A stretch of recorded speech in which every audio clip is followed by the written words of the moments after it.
Derivation, हम derivation कर रहे हैं, ठीक है,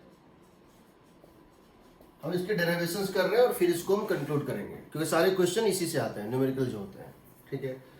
हम कह रहे हैं we are taking single electron species, single electron species, we are taking दो species in which there is only one electron, ठीक है। इसमें क्या क्या होता है, हाइड्रोजन होता है, एटॉमिक गैस, हाइड्रोजन का atomic gas, helium plus, helium में से एक इलेक्ट्रॉन निकाल लो, lithium 2+, beryllium 3+, boron 4+, like that. इनमें फर्क क्या है, सब में एक ही इलेक्ट्रॉन है। हम अभी इलेक्ट्रॉन इलेक्ट्रॉन का रिपल्सन नहीं देखना चाहते, हम अभी सिर्फ एक इलेक्ट्रॉन और एक न्यूक्लियस का फोर्स देखना चाह रहे हैं। तो हम इसमें इलेक्ट्रॉन इलेक्ट्रॉन रिपल्सन को अवॉइड करना चाह रहे हैं। We want to avoid the complexity of electron and electron repulsion.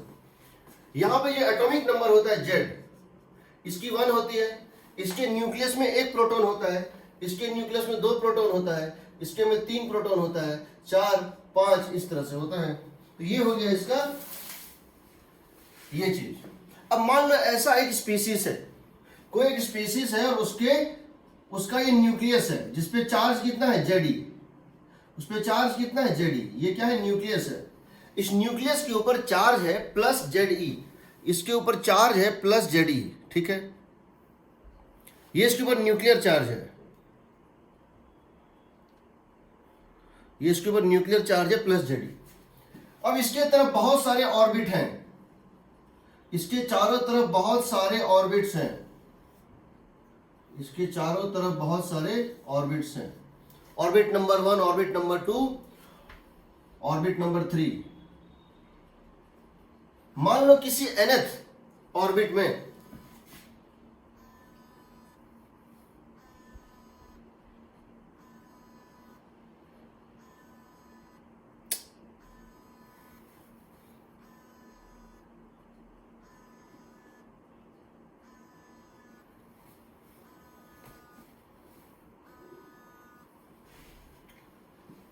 मान लो किसी nth ऑर्बिट में, ऑर्बिट नंबर n में, बोर के ऑर्बिट नंबर 1 में एक इलेक्ट्रॉन सर्कुलर मोशन में घूम रहा है, एक इलेक्ट्रॉन nth ऑर्बिट में सर्कुलर मोशन में घूम रहा है, उसकी स्पीड है v और उसकी रेडियस है r, उस ऑर्बिट की रेडियस है r और उस ऑर्बिट में जो इलेक्ट्रॉन है उसकी स्पीड है v। एग्रीड? कोई डाउट? अब इसके ऊपर हम 2 इक्वेशन लिखेंगे, कौन कौन सा, एक सेंट्रीपिटल फोर्स इक्वेशन और दूसरा एंगुलर मोमेंटम क्वांटाइजेशन। तो पहले हम लिख रहे हैं सेंट्रीपिटल फोर्स इक्वेशन, तो क्या लिखेंगे बताओ, सेंट्रीपिटल फोर्स इक्वेशन। तो इसको सेंट्रीपिटल फोर्स कौन दे रहा है, F इलेक्ट्रोस्टैटिक दे रहा है, ये इसको अट्रैक्ट कर रहा है, ये F इलेक्ट्रोस्टैटिक इसको क्या दे रहा है, सेंट्रीपिटल फोर्स दे रहा है। और बिकॉज ये यूनिफॉर्म सर्कुलर मोशन में है विद कांस्टेंट स्पीड v, इसकी एक्सीलरेशन सेंटर की तरफ है, कितनी है, v²/r। तो क्या लिख दोगे बताओ, लिख दोगे F electrostatic is equal to mass into centripetal acceleration. ये होता है 1/4πε0 Q1 Q2/r²। ये मैग्नीट्यूड लिए हैं, अट्रैक्टिव तो है ही, ये मैग्नीट्यूड लिए हैं, Ze है और E है, and that is equal to mass into v²/r। This is our first equation, this is our first equation. Second equation is, तो पहला इक्वेशन कौन सा होता है, उसको बोलते हैं centripetal force equation. Second equation होता है, उसको बोलते हैं एंगुलर मोमेंटम क्वांटाइजेशन, उसको बोलते हैं एंगुलर मोमेंटम क्वांटाइजेशन। इसको लिख रहे हैं हम mass of electron, mass of electron into v into r, mvr is equal to n times of h/2π। ये उसका क्वांटाइजेशन रूल है। नाउ इन दोनों ही इक्वेशंस में एक एजम्पशन छिपा हुआ है। एजम्पशन क्या है, इन दोनों ही में एक एजम्पशन है। क्या एजम्पशन है, assumption we have assumed that mass of nuclei, assumption क्या है, इन दोनों इक्वेशन में हमने एक एजम्पशन लिया है, क्या लिया है, mass of nucleus is very very very greater than mass of electron. हमने कहा कि मास ऑफ न्यूक्लियस बहुत ही ज्यादा बड़ी है मास ऑफ इलेक्ट्रॉन से, सो दैट देयरफॉर, इसीलिए जो न्यूक्लियस और इलेक्ट्रॉन का सेंटर ऑफ मास है, जो न्यूक्लियस और इलेक्ट्रॉन का सेंटर ऑफ मास है वो न्यूक्लियस पे ही लाई कर रहा है। Therefore centre of mass lies on nucleus, on nucleus, nucleus के सेंटर पे ही इसके सिस्टम का सेंटर ऑफ मास भी है। तुम जानते हो जो ज्यादा मास होता है सेंटर मास उसके नजदीक होता है, तो ये इतना बड़ा मास है, इतना बड़ा मास है कि इन दोनों का सेंटर ऑफ मास न्यूक्लियस के ऊपर लाई कर रहा है। इसके कारण therefore nucleus remains at rest, nucleus remains at rest, इसकी वजह से न्यूक्लियस रेस्ट पे है, इसकी वजह से न्यूक्लियस रेस्ट पे है। कौन चल रहा है, सिर्फ इलेक्ट्रॉन चल रहा है। ये किसकी स्पीड है, इलेक्ट्रॉन की, ये किसका स्पीड है, इलेक्ट्रॉन का, हमने न्यूक्लियस का स्पीड नहीं लिया है। बट बाद में देखेंगे अगर ऐसा एजम्पशन वैलिड नहीं होगा तब क्या मॉडिफिकेशन करना है। अभी जो है ये दोनों इक्वेशन इस पे बेस्ड हैं, ये दोनों इक्वेशन इस एजम्पशन पे बेस्ड हैं कि न्यूक्लियस की मास इतनी ज्यादा है, इतनी ज्यादा है कि न्यूक्लियस और इलेक्ट्रॉन का सेंटर ऑफ मास कहां लाई कर रहा है, न्यूक्लियस पे ही लाई कर रहा है, और न्यूक्लियस रेस्ट पे है। उस एजम्पशन में ये दोनों इक्वेशन इस तरह से लिखाएगा, अदरवाइज इक्वेशन चेंज हो जाएगा, बताएंगे कैसे। ठीक, तो यहां पे क्या लिए हैं, मास ऑफ इलेक्ट्रॉन, न्यूक्लियस का मास नहीं लिए हम, ये है मास ऑफ इलेक्ट्रॉन। ये क्या है, स्पीड ऑफ इलेक्ट्रॉन, और ये क्या है, सेपरेशन।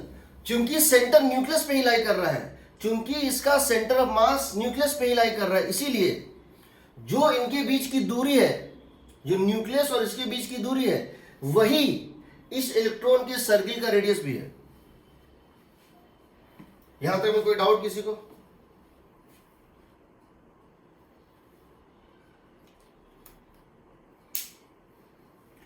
मैं बताऊंगा तुमको बाद में, जब मोशन होता है तो ये मान लो न्यूक्लियस है, इस एंड पे न्यूक्लियस और इस एंड पे इलेक्ट्रॉन है, तो इस दोनों का सेंटर मास न्यूक्लियस के पास होगा क्योंकि न्यूक्लियस का मास ज्यादा है, तो ये पॉइंट रेस्ट पे होता है और ये ऐसे घूमते रहता है, ये पॉइंट रेस्ट पे होता है, ये ऐसे घूमते रहता है। तो इलेक्ट्रॉन और ये दोनों की एंगुलर वेलोसिटी सेम होती है, दोनों का एंगुलर क्वांटिटी सेम होता है, दोनों का एक सर्किल कंप्लीट करने में दोनों को इक्वल टाइम लगता है, हमेशा दोनों एक दूसरे के डायमेट्रिकली अपोजिट रहते हैं।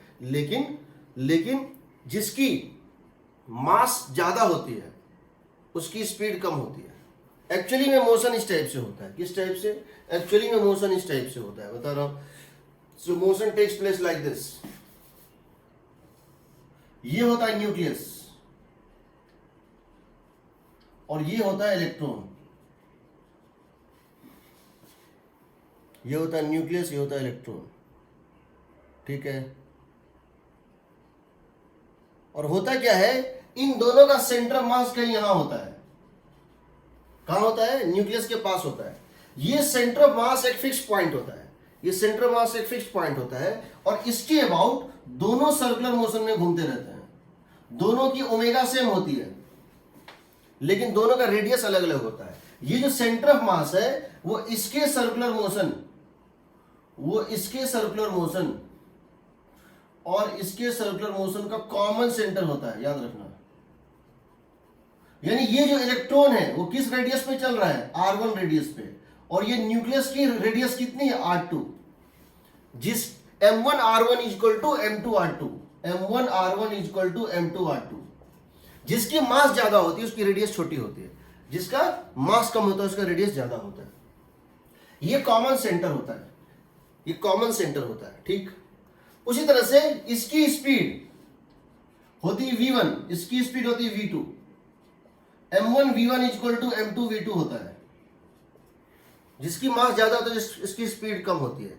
एंगुलर वेलोसिटी दोनों का सेम है, इसका मतलब क्या है कि v1 by r1 equal to v2 by r2। Angular velocity same होता है दोनों का, एंगुलर वेलोसिटी क्या होता है, दोनों का सेम होता है, ठीक है। तो यहां पे हमने क्या माना है कि इसको बढ़ाते जाओ, न्यूक्लियस के मास को बढ़ाते जाओ बढ़ाते जाओ बढ़ाते जाओ, क्या होगा, सेंटर मास न्यूक्लियस की तरफ शिफ्ट करता जाएगा, अंत में जब इनफाइनाइट हो जाएगा तो सेंटर मास उसी पे लाई कर जाएगा। उस केस में V2 कितना हो जाएगा, 0, because M2 becomes infinite, M2 becomes infinite, V2 becomes 0। तो न्यूक्लियर मोशन नहीं ले रहे हैं, जब न्यूक्लियर मोशन लेंगे तो क्वेश्चन चेंज हो जाएगा। बताऊंगा क्या चेंज होगा। यहां दो इक्वेशन जो है कि हमने इलेक्ट्रो, और जरा सोचो, जब हम इन दोनों में इलेक्ट्रोस्टैटिक फोर्स लगाएंगे, जब हम इन दोनों में इलेक्ट्रोस्टैटिक फोर्स लगाएंगे तो डिस्टेंस क्या लेंगे, R1 प्लस R2। ये चार्ज और ये चार्ज कितने डिस्टेंस पे सेपरेटेड है, सो बताओ, ये चार्ज और ये चार्ज इसके बीच का डिस्टेंस कितना है, सेपरेशन कितना है, R1 प्लस R2 है ना,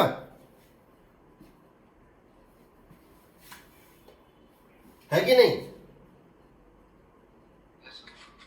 यानी ये डिस्टेंस R1, ये डिस्टेंस R2, तो ये प्लस चार्ज और माइनस चार्ज के बीच में डिस्टेंस कितना है, R1 प्लस R2। तो यहां क्या लेना चाहिए था, R1 प्लस R2, यहां क्या लेना चाहिए था, R1 प्लस R2, क्योंकि फोर्स में सेपरेशन मैटर करता है। यहां डिस्टेंस अलग लेते, जबकि जब ये इलेक्ट्रॉन घूमता तो इसकी एक्सेलरेशन क्या होती, बताओ, V1 स्क्वायर बाय R1 होता ना, इसका स्पीड क्या है, V1, और जिस सर्किल पे ये घूम रहा है उसका सेंटर न्यूक्लियस नहीं है एक्चुअली में, उसका सेंटर कहां है, सेंटर मास पे है।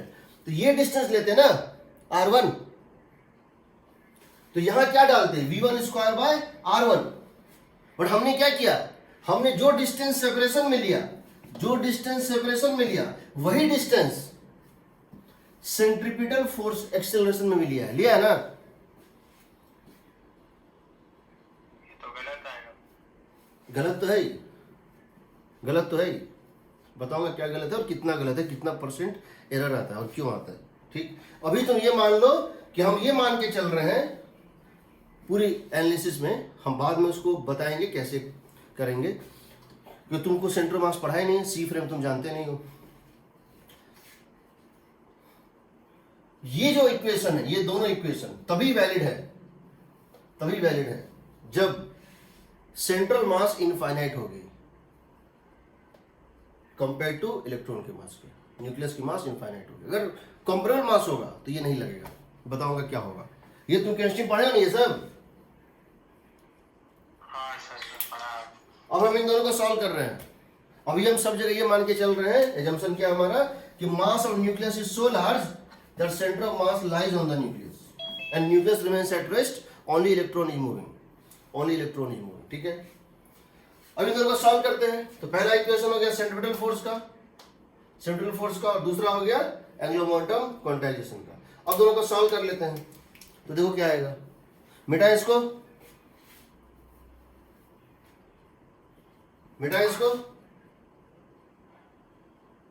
किसी को डाउट है पूछो। केमिस्ट्री नहीं है, फिजिक्स है, बता देता हूं, केमिस्ट्री नहीं है, फिजिक्स है, ठीक है। यहां बहुत कुछ बदल जाएगा। कोई डाउट है यहाँ किसी को, या मैं एक काम करता हूं, मैं इसको फिर से बता देता हूं, समझो इसको इस तरह से। होता क्या है एग्जैक्टली, मैंने कल तुमको एक इक्वेशन लिखा था, या लिखने की कोशिश की थी, फोर्स मोमेंटम। हमने कल के क्लास में एंगुलर मोमेंटम क्वांटाइजेशन रूल लिखा था। वो क्या, वो मैंने लिखा था एंगुलर मोमेंटम क्वांटाइजेशन रूल क्या होता है। हमने लिखा था एंगुलर मोमेंटम क्वांटाइजेशन रूल होता है, मोमेंटम क्वांटाइजेशन रूल होता है, ये क्या होता है देखो, ये तुम्हारा न्यूक्लियस है, कैपिटल एम मान लो, प्लस चार्ज न्यूक्लियस है, ये तुम्हारा इलेक्ट्रॉन है, माइनस चार्ज मान लो, इसकी मास मान लो m। सपोज इसकी सेंटर मास यहां पर है, होता क्या है कि सेंटर ऑफ मास रेस्ट पे होता है। So centre of mass is at rest and nucleus and electron revolves around it, or moves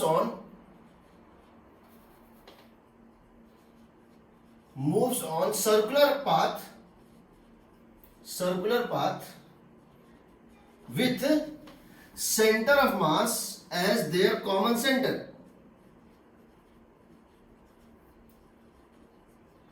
ठीक है, यानी ये इसका कॉमन सेंटर है, इसकी रेडियस है R1 या इसकी रेडियस है R1, इसकी रेडियस है R2, इसकी रेडियस है R2।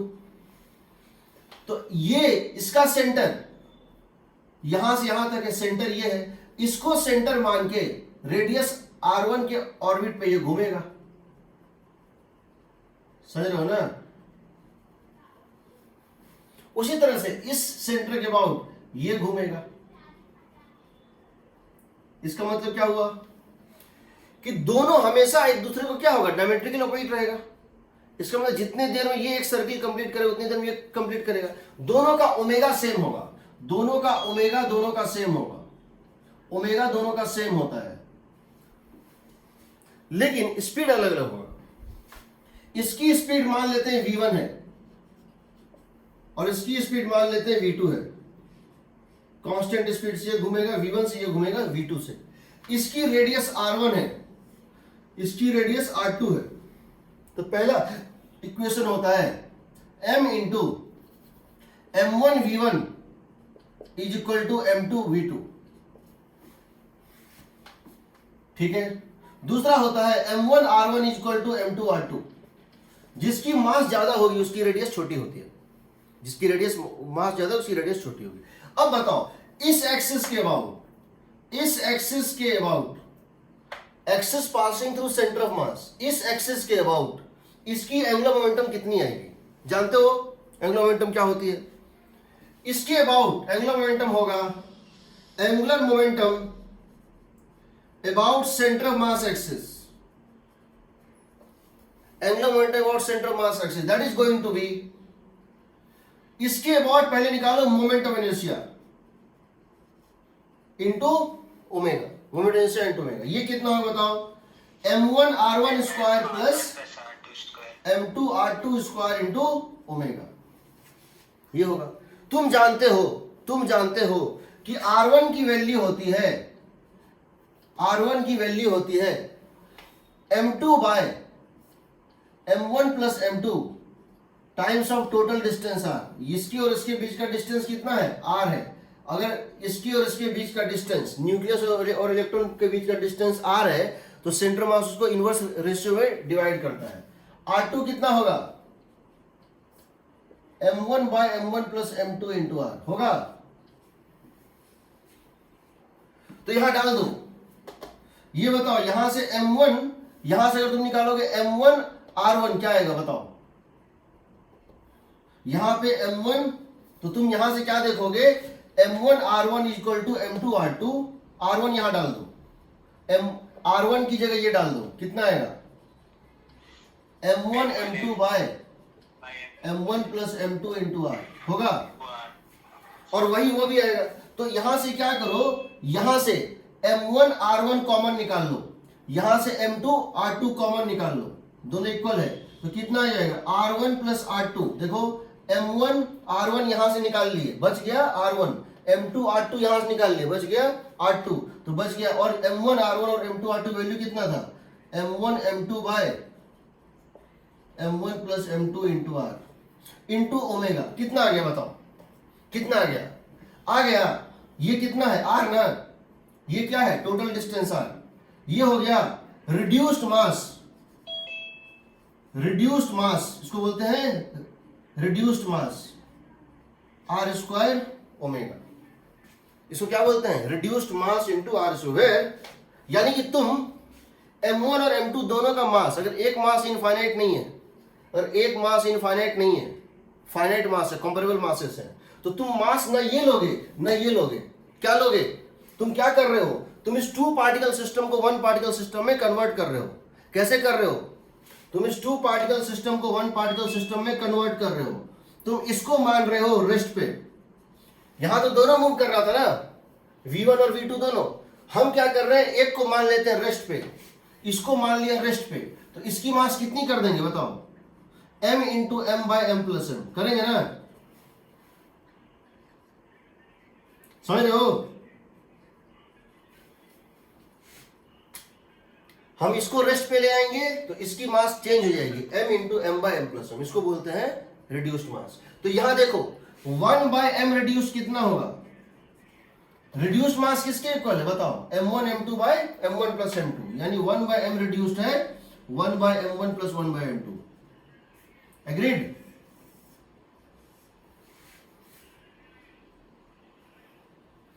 एग्रीड?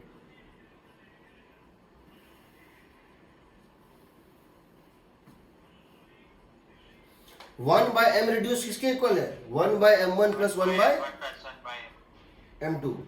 अब समझो, अगर m2 टेंडिंग टू इंफिनिटी है, अगर ये इनफाइनाइट है तो ये किसके इक्वल हो जाएगा,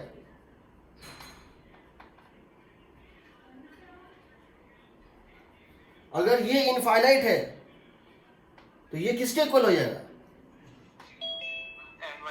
m1 के, होगा ना? यही होता है न्यूक्लियस और इलेक्ट्रॉन में। एक प्रोटॉन की mass 1 by mass of hydrogen atom, 1 by reduced mass of hydrogen atom कितना होगा बताओ, 1 by mass of proton plus 1 by mass of electron होगा। हाइड्रोजन में क्या होता है, एक प्रोटॉन और एक इलेक्ट्रॉन होता है, ठीक है ना? इसकी मास है 1840 times of mass of electron, है ना? तो क्या हम इसको लगभग 1 बाय m ही मान सकते हैं? यही तो हम कर रहे हैं। हम क्या कर रहे हैं, हमको लेना चाहिए था रिड्यूस्ड मास, बट हम क्या कर रहे हैं, बिकॉज हमारे केसेस में, समझो हमारे केसेस में सिंस, तो ये हमारा एक्चुअल एक्सप्रेशन है, this should be equal to, याद रखना, this should be equal to reduced mass, mass of proton, mass of nucleus into mass of electron by mass of nucleus plus mass of electron, mass of nucleus into mass of electron by mass of nucleus plus mass of electron into their separation square r square omega is nh/2 pi होता है। Special case, special case, special case क्या है समझो, special case, if mass of nucleus is very very very greater than mass of electron, then this reduced mass is approximately equal to mass of electron only। समझ रहे हो ना? अगर ये मास infinite है, समझो अगर ये मास इनफाइनाइट है तो ये R2 टेंडिंग टू 0 होगा। अगर ये मास इनफाइनाइट है तो R2 टेंडिंग टू 0 होगा। R2 टेंडिंग टू 0 होगा मतलब क्या है, सेंटर ऑफ मास न्यूक्लियस पे लाई कर जाएगा। इसका मतलब क्या है कि न्यूक्लियस रेस्ट पे रहेगा, because m1v1 is equal to m2v2।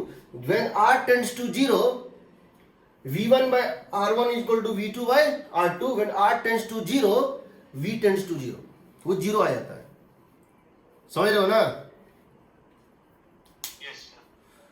क्योंकि आईआईटी एडवांस में एक भी क्वेश्चन ऐसा नहीं आएगा ये न्यूक्लियस है इससे कर दो, नहीं आएगा। बता रहा हूं क्या आएगा क्वेश्चन।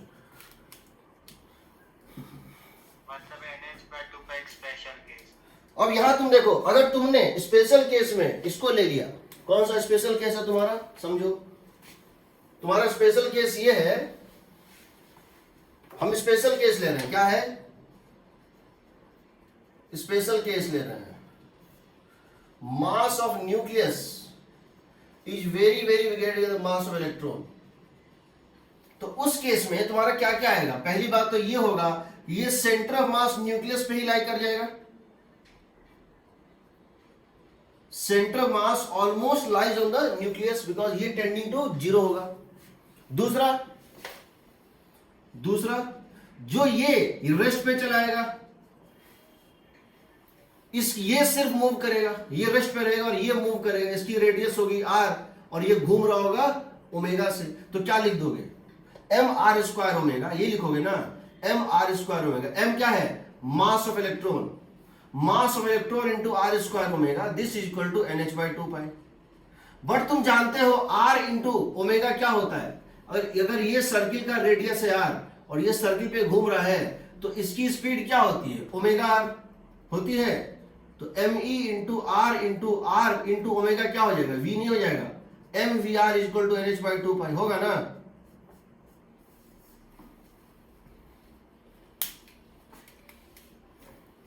समझ रहे हो?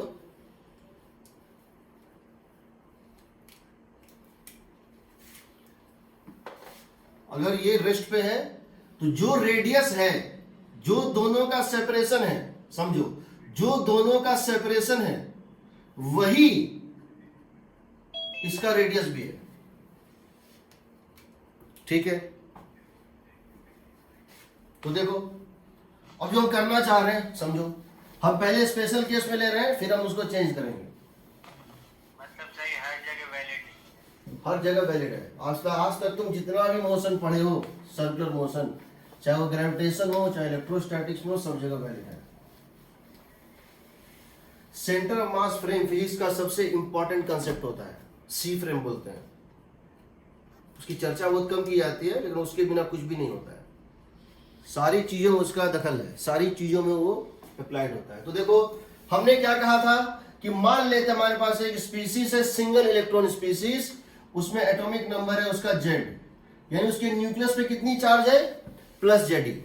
एक ऐसा सैंपल है हाइड्रोजन हीलियम प्लस लिथियम 2+, जिसमें एक ही इलेक्ट्रॉन है और उसके न्यूक्लियस पे चार्ज है जेड, यानी उसका न्यूक्लियर, उसका एटॉमिक नंबर है जेड, उसमें जेड प्रोटॉन है।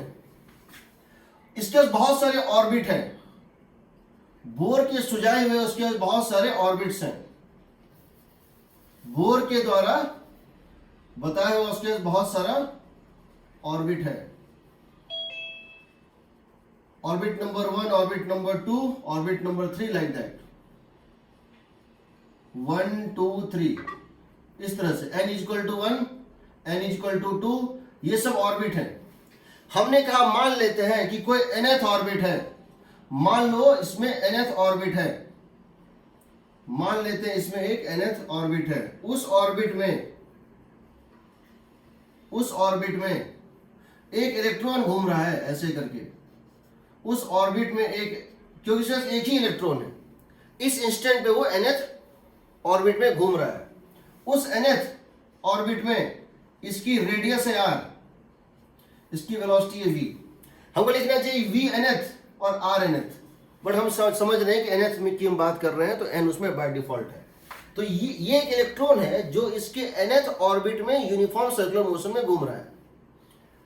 हम कह रहे हैं mass of nucleus tends to infinity और very very greater than mass of electron, therefore centre of mass lies on nucleus, nucleus is at rest, and radius of circular path of electron revolution is r। मान लेते हैं electron के revolution का वही, जो इनके बीच की दूरी है वही रेडियस r भी होगा। Separation is equal to radius, कहने का मतलब है separation is equal to radius. देखो सेपरेशन तो यहां से यहां तक है, रेडियस कहां से होता है, यहां तक। अगर सेंटर मास यहां होता तो इलेक्ट्रॉन का रेडियस ये होना चाहिए था, थोड़ा छोटा होना चाहिए था, बट यहां इक्वल हो रहा है क्योंकि सेंटर ऑफ मास पे ही, सेंटर मास न्यूक्लियस पे ही लाई कर रहा है। सेंटर मास जनरली न्यूक्लियस और इनके बीच में लाई करता है, तो उस केस में जो सेपरेशन होगा और जो रेडियस होगा इलेक्ट्रॉन वो अलग अलग आएगा, लेकिन यहां सेम हो रहा है क्योंकि ये एजम्पशन वैलिड है। इस केस में तुम क्या लिख सकते हो, अगर तुम सेंट्रीपिटल फोर्स इक्वेशन लिखोगे तो क्या लिखोगे, लिखोगे F electrostatic 1/4 pi epsilon naught ZE into E by R square। ये होगा electrostatic force that provide centripetal force must be equal to, यहां पे यहां कौन से डिस्टेंस लेते हैं बताओ, यहां कौन से डिस्टेंस लेते हैं, यहां वो डिस्टेंस लेते हैं। इलेक्ट्रोस्टैटिक फोर्स किस पे डिपेंड करता है, दोनों के बीच की दूरी पे डिपेंड करता है ना। यहां क्या लेंगे, स्पीड ऑफ इलेक्ट्रॉन का square by radius of electron. तो यहां पे हम दोनों को सेम ले रहे हैं, हम जो इसका सेपरेशन ले रहे हैं, जो इन दोनों का सेपरेशन ले रहे हैं वही यहां पर हम क्या ले रहे हैं, इसकी रेडियस, इसकी सर्किल का रेडियस भी ले रहे हैं, जबकि इसकी सर्किल का रेडियस होना चाहिए था यहां पर, थोड़ा छोटा होना चाहिए था, सेंटर ऑफ मास यहां तक की दूरी। जिस सर्किल पे ये घूम रहा है उसकी रेडियस है सेंटर ऑफ मास इलेक्ट्रॉन का दूरी, और जो यहां लेते हैं वो लेते हैं न्यूक्लियस और इलेक्ट्रॉन का दूरी। ये न्यूक्लियस और इलेक्ट्रॉन का दूरी यहां पे होगा और सेंटर ऑफ मास इलेक्ट्रॉन का दूरी यहां होगा, बट यहां दोनों सेम आ रहा है। ठीक है,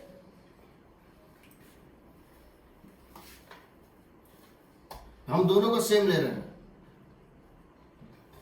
दूसरा, हम आईसीएम ओमेगा को लिख सकते हैं एम वी आर। क्यों लिख सकते हैं? Mass of electron, velocity of electron और रेडियस। क्योंकि इसका जब लिखेंगे एंगुलर मोमेंटम न्यूक्लियस का जीरो आएगा। क्यों आएगा? ये हो गया किसका?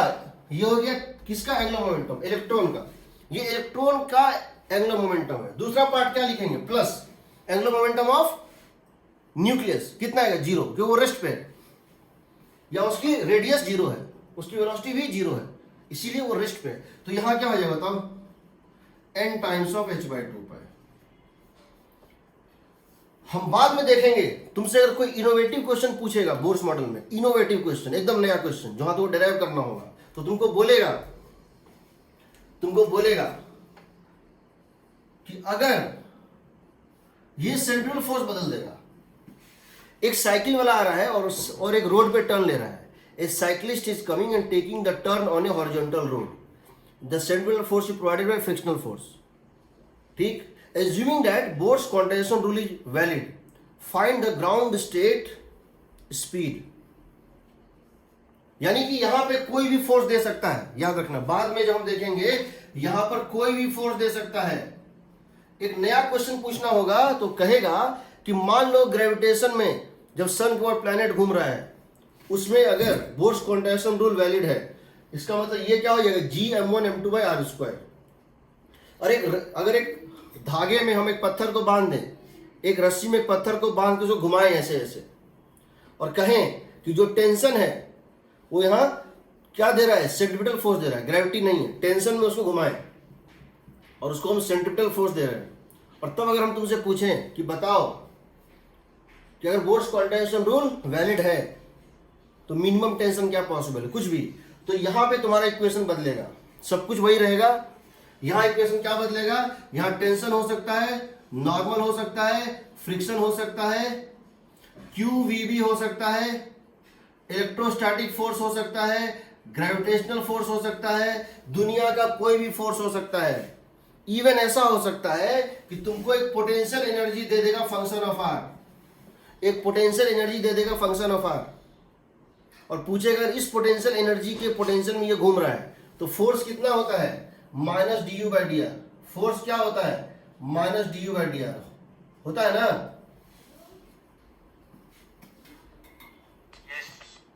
तो यहां कोई भी नया फोर्स देके पूछ सकता है उसमें क्वेश्चन।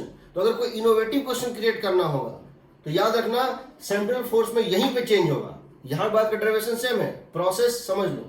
ये होता है, यहां हम बोल देंगे कि ऐसा फोर्स है, उसके अंडर ये घूम रहा है। यहां पे देखो QE, तुम पूरे गॉस लॉ में कितने ही फील्ड निकाले थे? सॉलिड स्फीयर के अंदर, सॉलिड स्फीयर के बाहर, सिलेंडर के अंदर, सिलेंडर के बाहर, सीट के कारण, हॉलो स्फीयर के कारण, थ्रेड के कारण निकाले थे ना। किसी भी फील्ड में घुमा देगा चार्ज को, वहां सिर्फ फर्क ये आएगा कि जो नेगेटिव इलेक्ट्रॉन है -E इंटू जो फील्ड तुम गॉस लॉ में देखे हो वो आ जाएगा। वो हम देखेंगे बाद में, हम बता रहे हैं, बहुत बेसिक चीज है, समझना। इन दोनों को सॉल्व करते हैं। दो इक्वेशन, दो अननोन, दो इक्वेशन है, दो अननोन है। कौन कौन सा अननोन है सो बताओ? एक वेलोसिटी नहीं पता है, एक रेडियस नहीं पता है ना। एक वेलोसिटी नहीं पता और एक रेडियस नहीं पता। पहला इक्वेशन सेंट्रिपिटल फोर्स इक्वेशन हमेशा लिखाएगा, दूसरा एंगुलर मोमेंटम क्वांटाइजेशन रूल हमेशा लिखाएगा। दोनों को सॉल्व करते हैं। तो एक काम करते हैं, यहां से R कट गया, एक R और एक R कट गया ना। हमको दो इक्वेशन है और दो अननोन है, सॉल्व करना है। इन दोनों इक्वेशन को मल्टीप्लाई कर देते हैं। हम इन दोनों इक्वेशन को मल्टीप्लाई कर देते हैं, कितना आएगा? 1/4πε0 ZE² into MVR is equal to M into V² into NH/2π, सही है। M और M कट गया, एक V और एक V कट गया, R और R कट गया, तो V कितना आएगा बताओ? ZE स्क्वायर, एक V कट चुका है। देखो 4π और 2π, 4π और 2π क्या बच गया? 2 एप्सिलॉन नॉट NH, सही है, सही है जी, सही है। अब तुम ये बताओ, तुमको E का वैल्यू पता है, चार्ज ऑन इलेक्ट्रॉन कितना होता है? 1.6 इंटू 10⁻⁻19, पता है ना? तुमको H की वैल्यू पता है, प्लैंक्स कांस्टेंट 6.6 इंटू 10⁻34, पता है ना? पढ़े हो ना केमिस्ट्री में? हाँ सर। एप्सिलॉन नॉट पता है, 2 पता है, सब डाल दो, तो Z और N को छोड़ के सब कुछ कांस्टेंट है। जब डालोगे तो आंसर आएगा 2.16 इंटू 10⁻6 मीटर पर सेकेंड टाइम्स ऑफ Z/N। जब इन सब के वैल्यू डालोगे ना, जब इन सब के वैल्यू डालोगे तुमको वैल्यू आएगा 2.16 इंटू 10⁻⁻2.19 इंटू 10⁻, हम इसको इस तरह से लिख रहे हैं, क्या लिख रहे हैं? C/137 into Z/N। ये क्या है? वेलोसिटी ऑफ लाइट कितनी होती है वैक्यूम में? 3 इंटू 10⁻8 मीटर पर सेकेंड, है ना? Yes sir. ये 3 इंटू 10⁻8 मीटर पर सेकेंड डिवाइडेड बाय 137 है। ये होता है स्पीड किसी स्पीशीज में। जैसे हाइड्रोजन के ग्राउंड स्टेट में, हाइड्रोजन का मतलब Z हो गया 1, ग्राउंड स्टेट मतलब Z हो गया 1। हीलियम के फर्स्ट स्टेट में, हीलियम प्लस के फर्स्ट स्टेट में, हीलियम का मतलब Z कितना हो गया? 2। ग्राउंड स्टेट में निकालना है, N = 1। हाइड्रोजन के फर्स्ट स्टेट में, हाइड्रोजन के ग्राउंड स्टेट में, हीलियम के सेकंड स्टेट में, हाइड्रोजन के N = 1 में स्पीड वही होगा जो हीलियम के N = 2 स्टेट में होगा, सही है? जो लिथियम 2+ के N = 3 स्टेट में होगा।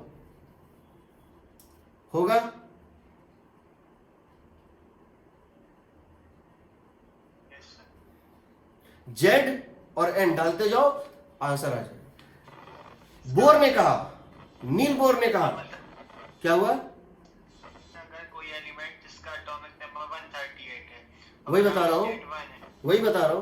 रहा हूं। नील बोर ने कहा यहां पे कि ऐसा इम्पॉसिबल है, किसी भी एलिमेंट की एटॉमिक नंबर 136 से ज्यादा नहीं हो सकती, 137 भी नहीं हो सकती है। उसने बोला कि Z की मैक्सिमम वैल्यू हो सकती है 136, यानी Z should lie below 136, it cannot be more than 136। उसने एक मैक्सिमम अपर कैप दे दिया। उसने कहा पीरियोडिक टेबल में अगर कोई एलिमेंट बचा हुआ है, आज तक नहीं मिला है, भविष्य में मिल सकता है, तो भी एक चीज का फिक्स है कि 136 से ज्यादा एटॉमिक नंबर का कोई एलिमेंट नहीं मिल सकता है, क्योंकि अगर एटॉमिक नंबर 136 को क्रॉस कर गया तो उसके ग्राउंड स्टेट में लाइट को एक्सीड कर जाएगी, और आज तक नहीं मिला है। ठीक। दूसरी बात, अगर तुमसे मैं ये पूछूं कि ग्राउंड स्टेट का, अगर मैं तुमसे N को फिक्स कर दूं और Z के साथ ग्राफ प्लॉट करूं, अगर मैं N को फिक्स कर दूं, समझो, अगर मैं वेलोसिटी वर्सेस Z का ग्राफ प्लॉट करूं फॉर N = 1, ग्राउंड स्टेट में हाइड्रोजन का, ग्राउंड स्टेट में हीलियम का, ग्राउंड स्टेट में लिथियम का, ग्राउंड स्टेट में बेरिलियम का, like that. Ground state fix कर दिया बट एटॉमिक नंबर चेंज कर रहे हैं। N को फिक्स कर दिया, एटॉमिक नंबर चेंज कर रहे हैं। ये कैसा ग्राफ मिलेगा? स्ट्रेट लाइन मिलेगा।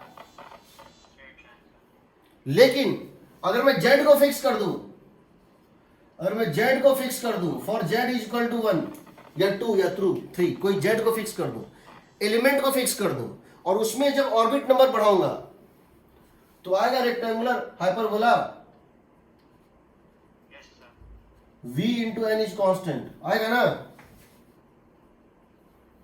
अगर z को फिक्स कर दूं तो v इंटू एन आएगा कांस्टेंट। किसी पर्टिकुलर एलिमेंट में जब n बढ़ता है तो स्पीड घटता है, इस ऑर्डर में होगा ना। एग्रीड। अब चलिए, वेलोसिटी निकल गया, अब क्या निकालना है, रेडियस। यहां डाल दें, इस वेलोसिटी को उठा के यहां डाल दें। ये वेलोसिटी निकल चुका था, यहां डाल देते हैं, रेडियस चलाएगा। निकालते हैं रेडियस कितना आएगा, सो बताओ रेडियस कितना आएगा, कैसे निकालेंगे। So what we are going to do is that, दो अननोन था, वेलोसिटी और रेडियस। वेलोसिटी निकल गया, रेडियस निकाल रहे हैं। m इंटू वी के बदले Z E square by 2 epsilon naught NH into R, M V R, V डाल दिया, इज इक्वल टू NH/2 पर। तो क्या हो जाए बताओ, यहां से आएगा r इज इक्वल टू, ये 2 और ये 2 तो कट गया, n square h square epsilon naught by n square h square epsilon naught by pi m e square Z. ठीक है, pi m e square Z. अब तुम जानते हो h की वैल्यू क्या होती है, तुम जानते हो एप्सिलॉन नॉट की वैल्यू क्या होती है, तुम जानते हो पाई की वैल्यू क्या होती है, तुम जानते हो चार्ज इलेक्ट्रॉन क्या होती है, और तुम यह भी जानते हो कि मास ऑफ इलेक्ट्रॉन कितनी होती है, 9.1 इंटू 10⁻³ kg होता है ना। मास ऑफ इलेक्ट्रॉन क्या होता है, 9.1 इंटू 10⁻³ kg। इसको भी तुम डाल सकते हो, तो आएगा तुमको एक नंबर, वो आता है लगभग 0.53 angstrom into n square by Z. 0.53 angstrom, angstrom होता है 10⁻10 मीटर, एंगस्ट्रॉम होता है 1 एंगस्ट्रॉम होता है 10⁻10 मीटर। तो 0.53 angstrom into n square by Z, ये होता है इसका रेडियस। तो तुम यहां निकाल सकते हो z और n, किसी स्पीसीज में हाइड्रोजन, हीलियम, लिथियम कुछ भी हो, उसमें z पता चल गया और उसका ऑर्बिट नंबर किसमें पूछा गया वो पता चल गया, डाल दोगे चला आएगा ना।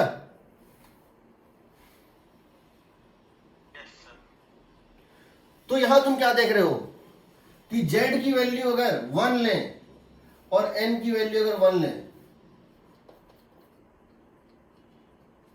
या हम z की वैल्यू अगर 4 लें, या हम z की वैल्यू क्या करें 4 लें और n की वैल्यू 2 लें, सेम आएगा।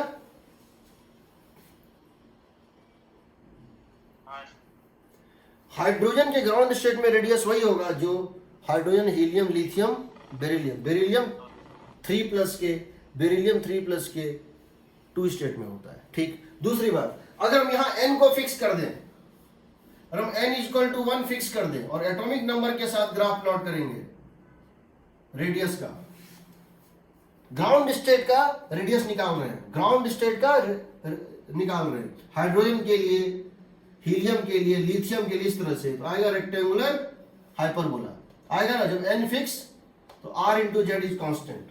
उसी तरह से अगर आप r को ये कर देंगे, अगर आप r को निकालना चाहते हैं z फिक्स करके, z इक्वल टू 1 फिक्स कर दो, सिर्फ किसको देखो, सिर्फ किसको देखो, H में देखो, हाइड्रोजन में देखो, ground state, first state, n equal to 1, n equal to 2, n equal to 3, तो क्या है बताओ, z फिक्स कर दोगे, radius proportional to n square. Radius proportional to n square का मतलब है radius proportional to n square, मतलब इस तरह से जाएगा ना, पैराबोलिक बनेगा ना, पैराबोला बनेगा ना। हाइड्रोजन के ग्राउंड स्टेट में, हाइड्रोजन के ग्राउंड स्टेट में जो रेडियस होता है n इक्वल टू 1 स्टेट में जो रेडियस होता है, उसे कंपैरिजन में n इक्वल टू 2 स्टेट में 4 गुना होता है। n is equal to ground state बहुत पास होता है, two state, n is equal to 2 state उसका 4 टाइम्स रेडियस होता है, n is equal to 3 state में 9 टाइम्स होता है ना? एग्रीड? सही है? कोई डाउट?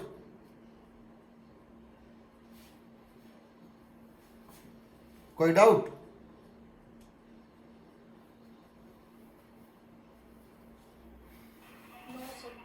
अब देखो, now we are calculating energy. हम क्या निकाल रहे हैं? एनर्जी निकाल रहे हैं, एनर्जी निकाल रहे हैं। ये बताओ काइनेटिक एनर्जी क्या होगा?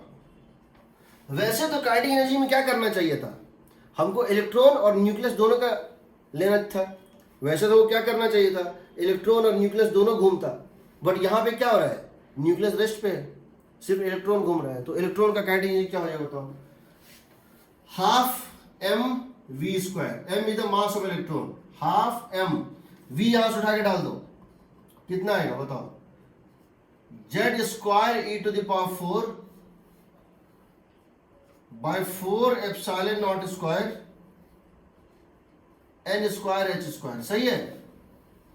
That would become equal to, देखो ये सब कुछ कांस्टेंट है, यहां मास, ये सब कुछ कांस्टेंट है, सिर्फ n और z को छोड़ के सब कुछ कांस्टेंट होता है। सबको डाल दोगे, यहां मास ऑफ इलेक्ट्रॉन डाल दोगे, इसकी वैल्यू आती है 13.6 इलेक्ट्रॉन वोल्ट। सिंप्लीफाई करने पे हम निकाल सकते हैं वैसे भी, बट हमको याद रखना है इंटू z²/n²। ठीक है? 13.6 इलेक्ट्रॉन वोल्ट इंटू z²/n²। यानी तुम n और z को वेरी करके काइनेटिक एनर्जी निकाल सकते हो। ठीक है? दूसरा, पोटेंशियल एनर्जी। पोटेंशियल एनर्जी, इसकी फॉर्मूला क्या होता है? इलेक्ट्रोस्टैटिक पोटेंशियल एनर्जी का फॉर्मूला क्या होता है? 1/4πε0 Q1 Q2, Q1 Q2, Q2 negative है बाय R, होगा ना? यहां माइनस साइन के साथ है। लेकिन ये फॉर्मूला तभी वैलिड है जब पोटेंशियल एनर्जी इंफिनिटी पे क्या मानोगे? 0 मानोगे। ये पोटेंशियल एनर्जी का फॉर्मूला तभी वैलिड है, समझो। पोटेंशियल एनर्जी का फॉर्मूला हम लिख रहे हैं K Q1 Q2 by R। ये वैलिड तभी है, valid only if, it is valid only if, कब? when potential energy at infinite separation, when potential energy infinite separation is taken to be 0। सही है?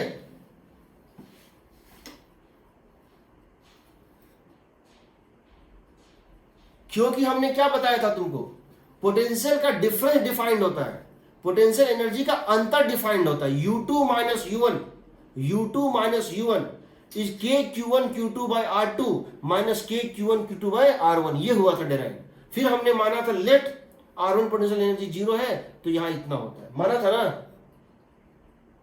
हाँ सर, यही माना।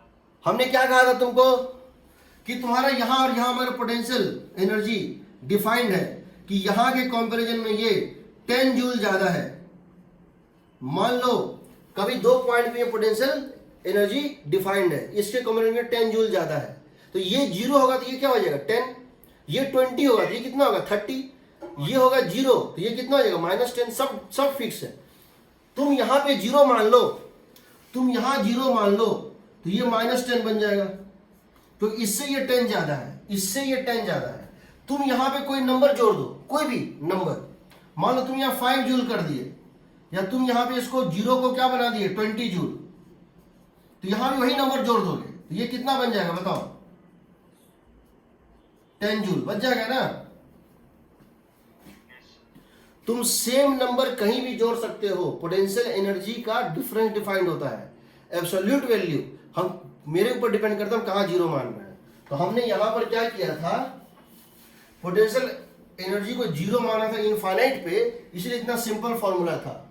इसकी वैल्यू डाल दो, -ZE² by 4πε0। R की जगह ये डालेंगे, तो कितना आएगा बताओ, n square h square epsilon not divided by pi m e square z, कितना आ जाएगा बताओ। आ जाएगा ये देखो तो इस तरह से, ये पाई और ये पाई तो कट गया, ये हो जाएगा देखो, हाँ ये हो जाएगा देखो माइनस m ऊपर चला गया e to the power 4 z square minus m e to the power 4 z square by 4 epsilon naught square n square h square. देखो तो ये एग्जैक्टली ये जो था, इस हाफ को छोड़ दो तो ये इक्वल है, यहां भी m z square to the power 4 m z square to the power 4, यहां पे कितना था 2 इंटू 4 8, यहां कितना है 4, और वही epsilon naught square n square h square. यानी अगर ये वैल्यू x थी तो ये वैल्यू डबल है, यहां 1/8 था टोटल, मैग्नीट्यूड में ये डबल है और नेगेटिव साइन है, एग्रीड। मैग्नीट्यूड में ये इसका डबल है, इसके कॉम्पोनेंट में ये डबल है और नेगेटिव साइन है।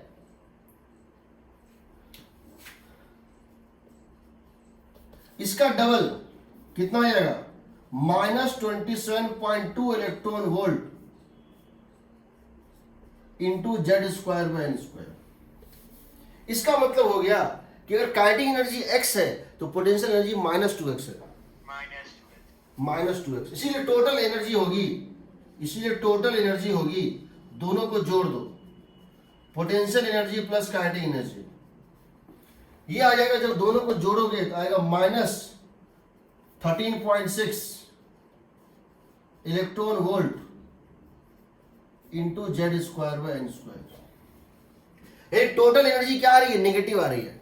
टोटल एनर्जी नेगेटिव का मतलब क्या होता है, फिजिक्स में टोटल एनर्जी नेगेटिव का मतलब क्या होता है, फिजिक्स में टोटल एनर्जी जब नेगेटिव होती है, potential plus kinetic mechanical energy, उसका मतलब क्या होता है जानते हो, जानते हो नहीं जानते हो? इसका 3 मतलब होता है, समझ लो। पहला, जब भी टोटल एनर्जी नेगेटिव होगा, टोटल एनर्जी इज नेगेटिव, पहला it is a bounded system, it is a bounded system. मतलब क्या हुआ, ये एस्केप नहीं हुआ है, एक दूसरे से फ्री नहीं हुआ है, एक इनविजिबल धागे से बंधा हुआ है, एक दूसरे से स्वतंत्र नहीं हुआ है, एक दूसरे से बंधा हुआ है, एक दूसरे के म्यूचुअल फोर्स से बाहर कभी नहीं जा पाएगा। ये बाउंडेड सिस्टम है। इसका उल्टा होता है जब एस्केप कर जाता है। दूसरा इसका मतलब है it moves on a closed path trajectory, ये एक पीरियोडिक मोशन पे घूमेगा। It moves on a closed path trajectory, ये क्लोज पाथ पे घूमेगा जिसकी एक टाइम पीरियड होगी। इसका मतलब किसी पॉइंट से अगर ये निकल गया, किसी पॉइंट से अगर ये निकल गया तो एक पर्टिकुलर टाइम के बाद वो वापस वहां जरूर आएगा।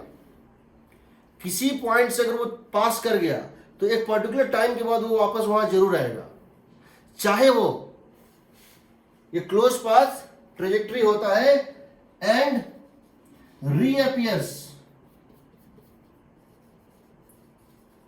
reappears at same point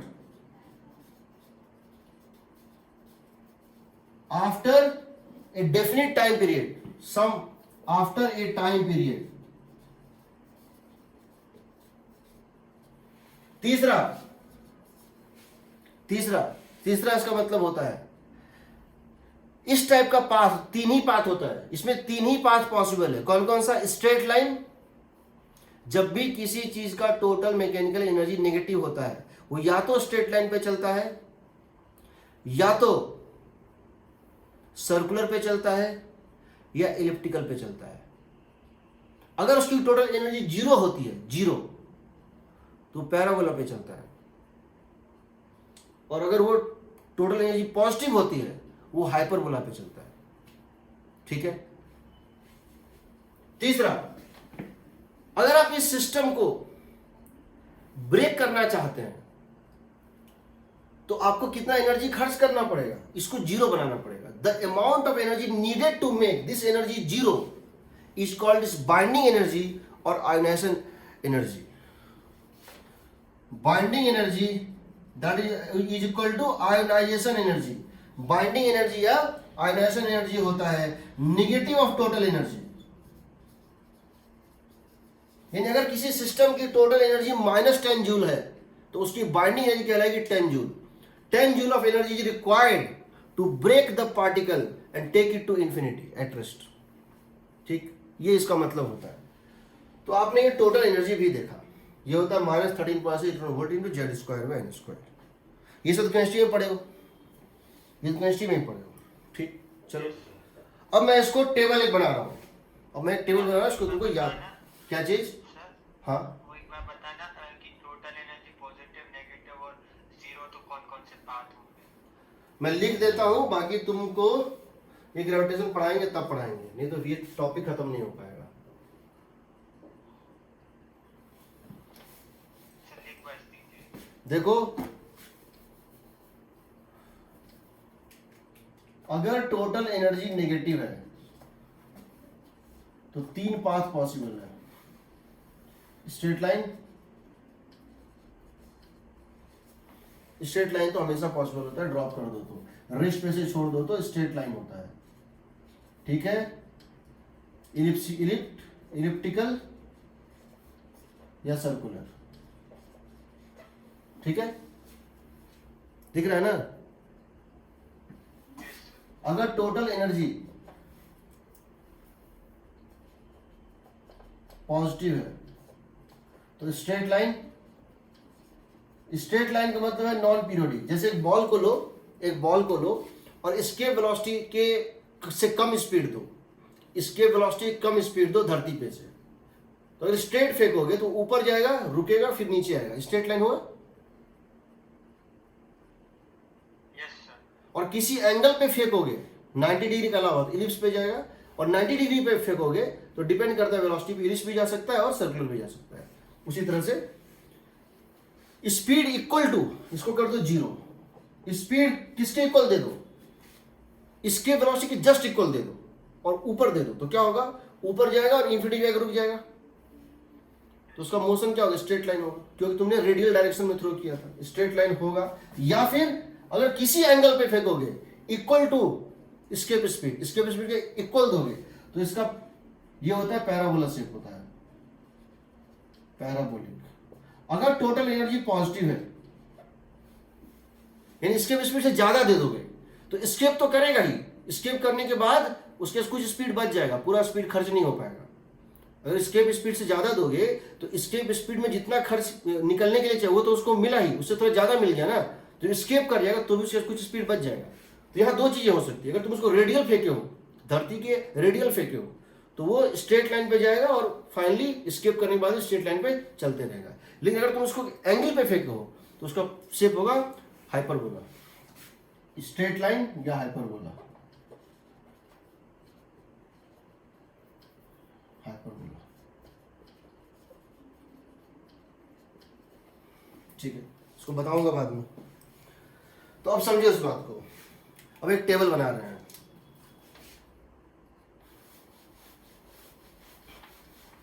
इस टेबल को बाय हार्ट याद कर लो। किसी भी क्वेश्चन को बनाने समय तुमको इस टेबल को विद इन मिनट, मतलब 10 सेकंड में ये टेबल तुम्हारे पेपर पे बन जाना चाहिए।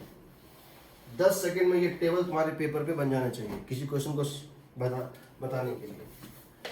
इसमें होता क्या, देखो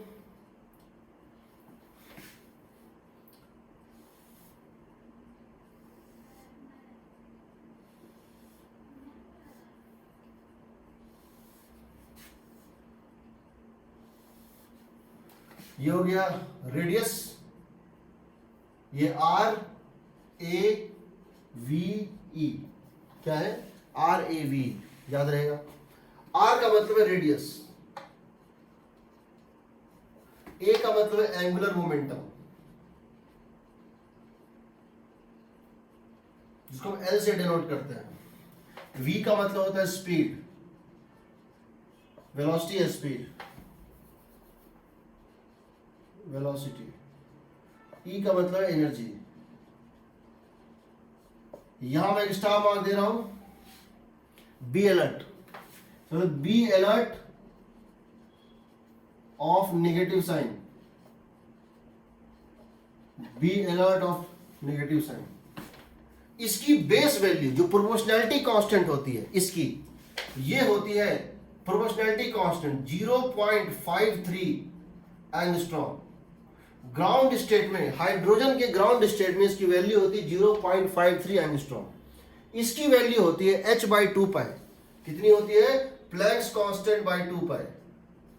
इसकी वैल्यू होती है C/137। इसकी वैल्यू होती है -13.6 इलेक्ट्रॉन वोल्ट। ठीक है, अब डिपेंडेंसी देखो n के साथ कैसे वेरी करता है।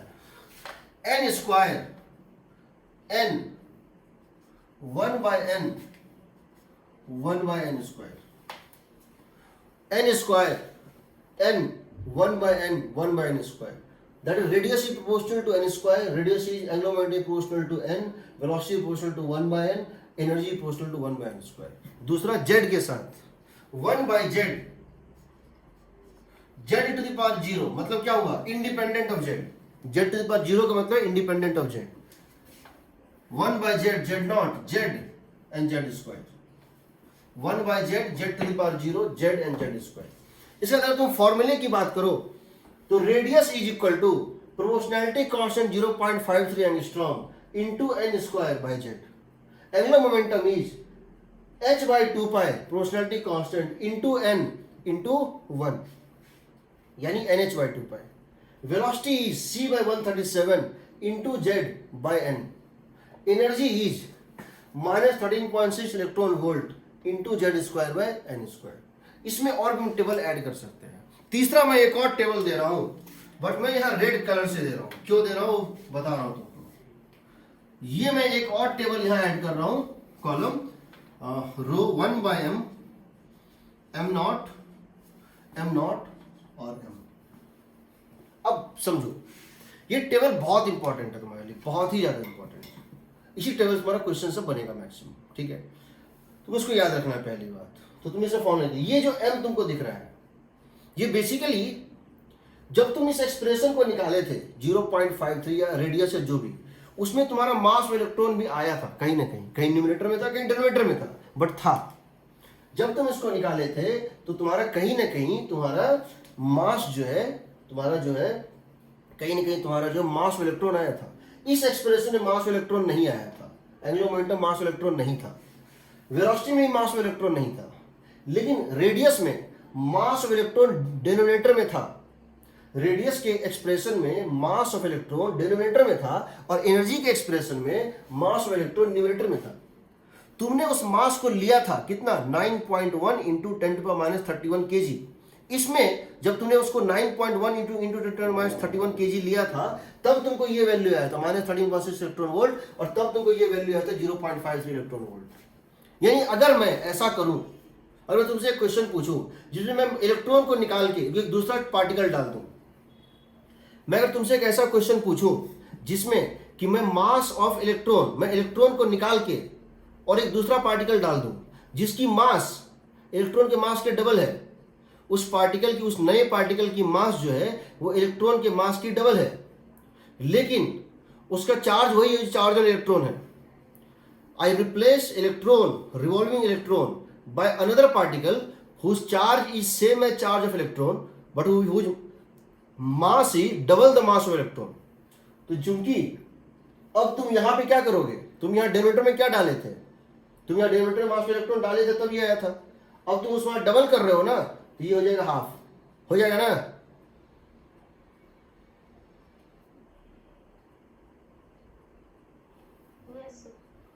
और बिकॉज यहां पे न्यूमरेटर में था, ये -13.6 था, तुम मास को डबल कर रहे हो। जब तुम मास और इलेक्ट्रॉन लिए थे तब यहाँ -13.6 आया था, जब इसका डबल लोगे तो यहाँ के क्या हो जाएगा, डबल हो जाएगा, होगा ना। रिडबर्ग कांस्टेंट भी डबल हो जाएगा। और ये हम देखेंगे जो रिड्यूस्ड मास लेंगे तब हम इसको बता रहे हैं, इसको इस पे हम बाद में आएंगे, पहले इस पे आओ, पहले इस पे आओ। किसी पर्टिकुलर एटम में कौन कौन सी क्वांटिटी, तुमको बताना है किसी पर्टिकुलर एटम में कौन कौन सी क्वांटिटी इंडिपेंडेंट ऑफ n होगी, ठीक। इन ए पर्टिकुलर एटम मतलब single electron species, following quantities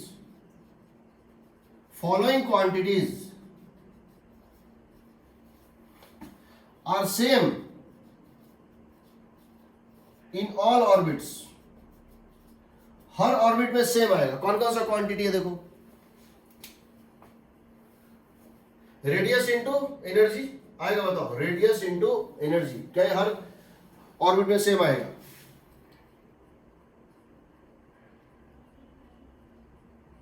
radius into energy की वैल्यू क्या हर ऑर्बिट में सेम आएगी। हाइड्रोजन के हर ऑर्बिट में सेम आएगी कि नहीं बताओ। हाइड्रोजन का मतलब जेड हो गया fix, radius proportional to N square है, एनर्जी प्रोपोर्शनल टू 1/n² है। क्या दोनों का प्रोडक्ट n के इंडिपेंडेंट होगा कि नहीं होगा?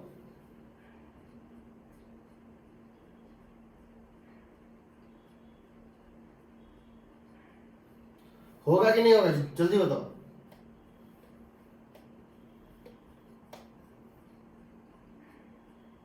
हेलो,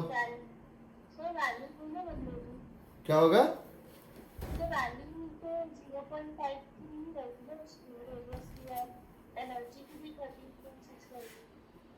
और सब में मतलब मैं ये बोलना चाह रहा हूं, हाइड्रोजन के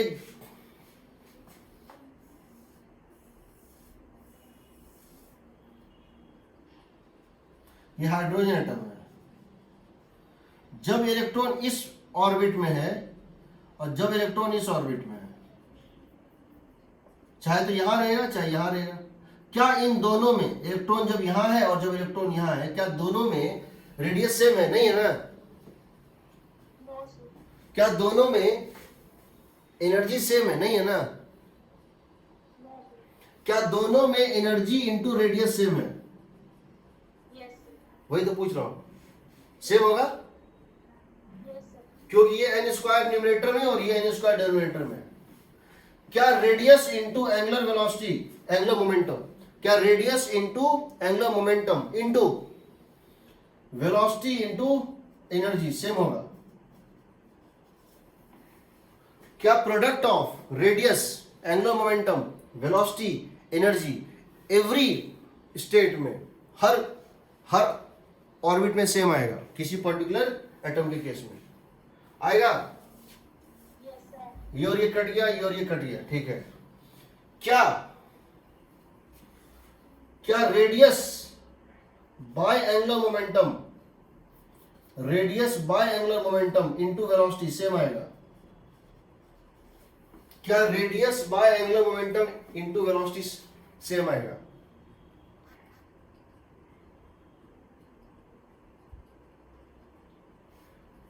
आएगा?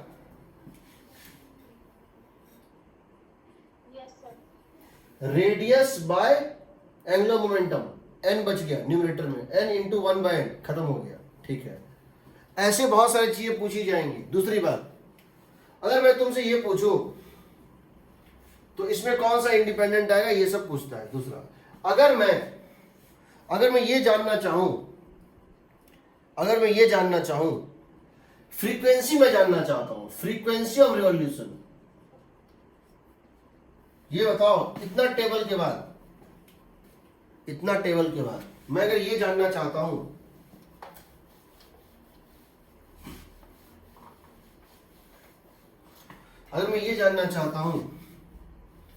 क्या जानना चाहता हूं मैं जानना चाहता हूं कि फ्रीक्वेंसी ऑफ रिवॉल्यूशन या टाइम पीरियड ऑफ रिवॉल्यूशन। चलो, टाइम पीरियड ऑफ रिवॉल्यूशन कैसे निकालोगे? किसी सर्कुलर पाथ में टाइम पीरियड क्या होता है? 2πr/v होता है, total distance by total time taken, सही है। सही है जी। आर की वैल्यू है 0.53 एंगस्ट्रॉम। तुमको ये सब डेटा याद नहीं रखना है, प्रोपोर्शनैलिटी याद रखना है। 0.53 एंगस्ट्रॉम, या एक काम करो इसको छोड़ो। रेडियस किसके प्रोपोर्शनल है? N square by Z. Radius किसके प्रोपोर्शनल है? N square by Z. Velocity किसके प्रोपोर्शनल है? Z by N. सही है। रेडियस किसके प्रोपोर्शनल है? N square by Z. Radius किसके प्रोपोर्शनल है? जीरो। रेडियस की वैल्यू कितनी है? 0.53 angstrom into N square by Z. सही है। इसकी वैल्यू क्या है? c by 137 into Z by N. बाकी तो कांस्टेंट था ना, सही है ना। ये हो जाएगा proportional to n cube by Z square. होगा होगा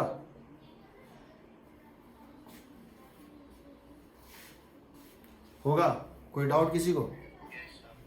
तो ये बताओ, अगर टाइम पीरियड ग्राउंड स्टेट में, अगर हाइड्रोजन एटम के ग्राउंड स्टेट में, हाइड्रोजन के ग्राउंड स्टेट में तुमको टाइम पीरियड पता है, तो क्या तुम H के n इक्वल टू 2 स्टेट में निकाल सकते हो? अगर n इक्वल टू 1 स्टेट में हाइड्रोजन का मतलब 1, जेड का मतलब 1, हाइड्रोजन मतलब जेड का मतलब 1, उसके n इक्वल टू 1 स्टेट में अगर टाइम पीरियड t नॉट है, तो क्या हाइड्रोजन के ही n इक्वल टू 2 स्टेट में 8 t नॉट होगा? अगर हम फ्रीक्वेंसी की बात करें, फ्रीक्वेंसी क्या होता है? फ्रीक्वेंसी ऑफ रिवॉल्यूशन क्या होता है बताओ? 1 बाय टाइम पीरियड होता है।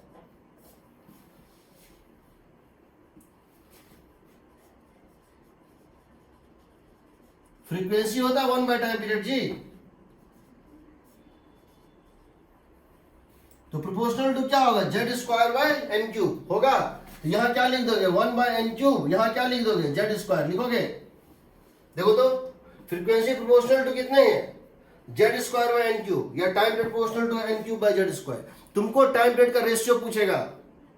हाइड्रोजन के ग्राउंड स्टेट में, हाइड्रोजन के ग्राउंड स्टेट में और लिथियम के सेकंड स्टेट में टाइम पीरियड का रेशियो पूछेगा। n1 z1 पता होगा, n2 z2 पता होगा, रेशियो निकालना होगा। कर लोगे?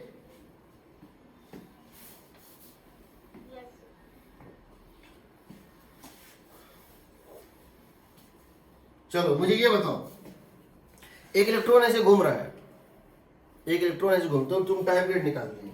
ये बताओ, एक इलेक्ट्रॉन अगर nth स्टेट में घूम रहा है और एक इलेक्ट्रॉन nth स्टेट में घूम रहा है, ऐसे अगर n equal to n state में कोई इलेक्ट्रॉन घूम रहा है, तो इसका मतलब a revolving electron is equivalent to a circular current और not? A revolving electron is equivalent to a circular current in opposite direction. सही है। अगर ये इलेक्ट्रॉन ऐसे घूम रहा है, इसका मतलब है कि यहां पे करंट फ्लो कर रहा है।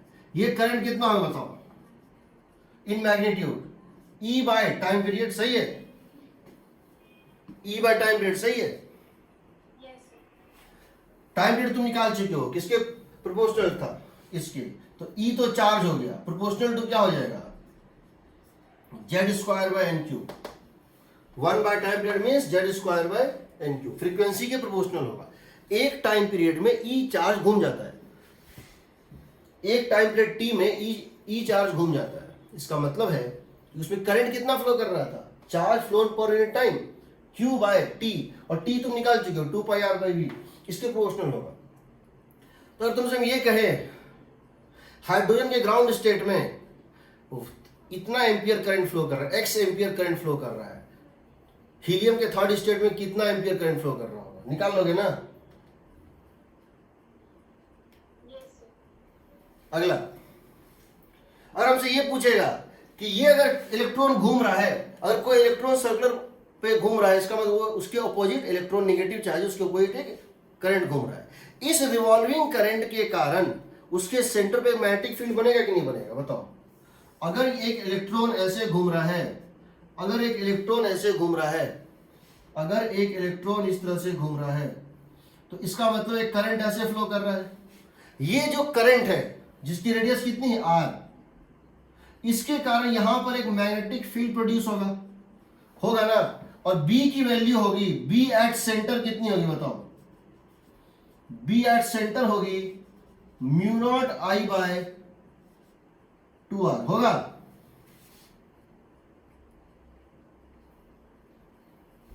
करंट कैरिंग लूप के कारण सेंटर पे फील्ड कितनी होती है, mu not I bye 2r होती है,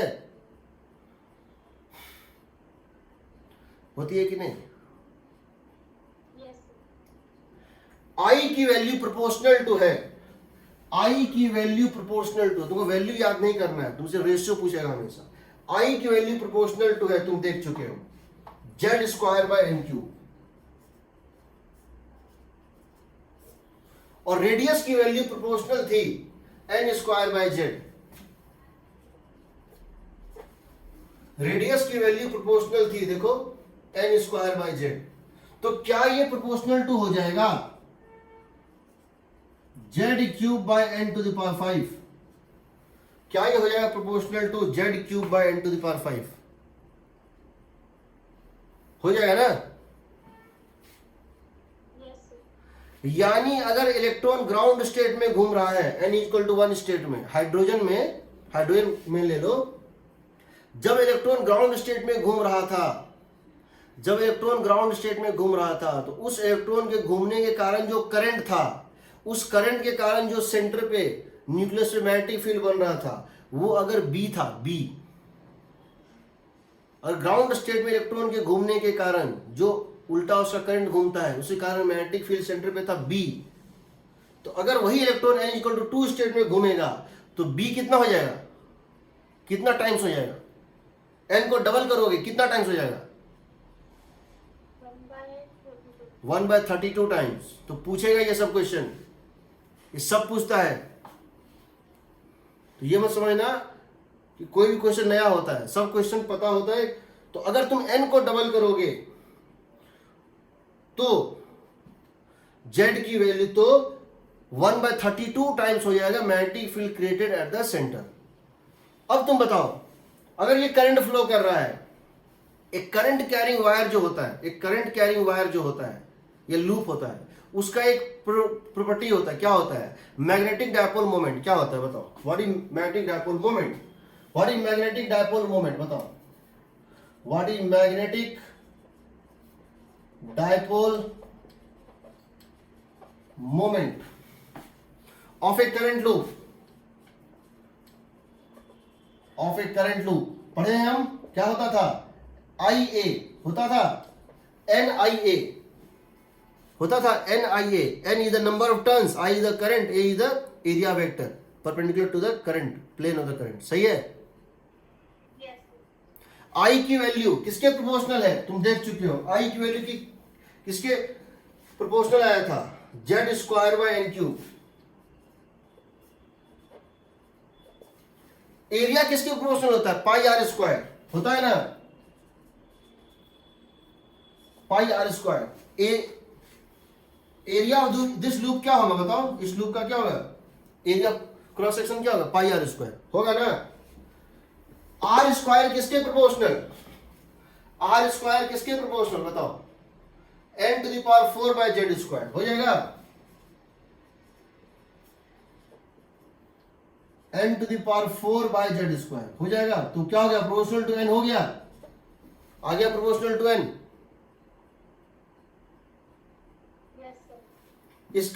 that is independent of Z, that is independent of Z. यहां तो जेड कट जा रहा है, इसका मतलब हाइड्रोजन हो या हीलियम हो या लिथियम हो, n इक्वल टू 1 स्टेट में सबका मैग्नेटिक डायपोल मोमेंट सेम है। तो हम क्या कर रहे हैं? हम इस चार चीज को याद किए हैं, बाकी चीज को हम इसी से निकाल रहे हैं, हम याद कुछ भी नहीं कर रहे हैं।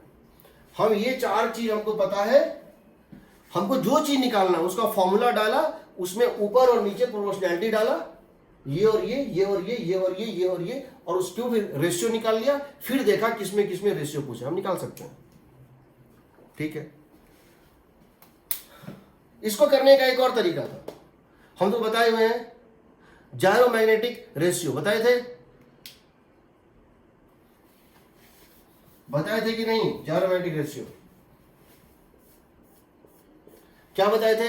मैग्नेटिक डायपोल मोमेंट होता है मैग्नेटिक डायपोल मोमेंट क्या होता है, क्या बताए थे, Q/2m times of angular momentum बताए थे। जब भी कोई रोटेशनल मोशन हो रहा होता है तो उसमें अगर चार्ज घूम रहा है, रोटेट कर रहा है, तो उसका दो क्वांटिटी आपस में रिलेटेड होता है। Magnetic dipole moment bye angular momentum is charge by 2m बताए थे, ज्यामितीय रेशियो। ये होगा, ये कांस्टेंट है, ये कांस्टेंट है, मास कांस्टेंट है और चार्ज एंड इलेक्ट्रॉन भी कांस्टेंट है। एंगुलर मोमेंटम क्या हो जाएगा बताओ, mvr nh/2π, simple nh/2π। Angular momentum क्या होता है, nh/2π ना, तो आ गया ना प्रोपोर्शनल टू n।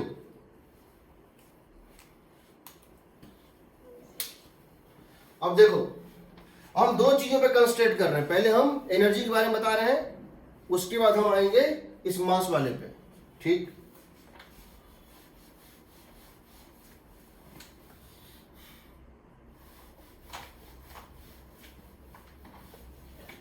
आपको ये स्किल आना चाहिए कि आप जब भी कोई क्वेश्चन आए बोर्ड्स मॉडल से लेके, इस टेबल को जल्दी से बनाओगे, कहीं कोई बिना गलती किए, यहां तक, इसको तो भूल जाओ, यहां तक का टेबल तुम बनाओगे, उसके बाद तुम सब कुछ निकाल सकते हो। मैं बताऊंगा कैसे। देखो, सबसे पहले मैं आ रहा हूं एनर्जी के ऊपर। आपने क्या देखा, काइनेटिक एनर्जी थी 13.6 electron volt into Z²/n²। Potential energy थी -27.2 इलेक्ट्रॉन वोल्ट इंटू Z²/n²। इसी टोटल एनर्जी है दोनों का सम -13.6 इलेक्ट्रॉन वोल्ट इंटू Z²/n²। अगर तुम ये देखो,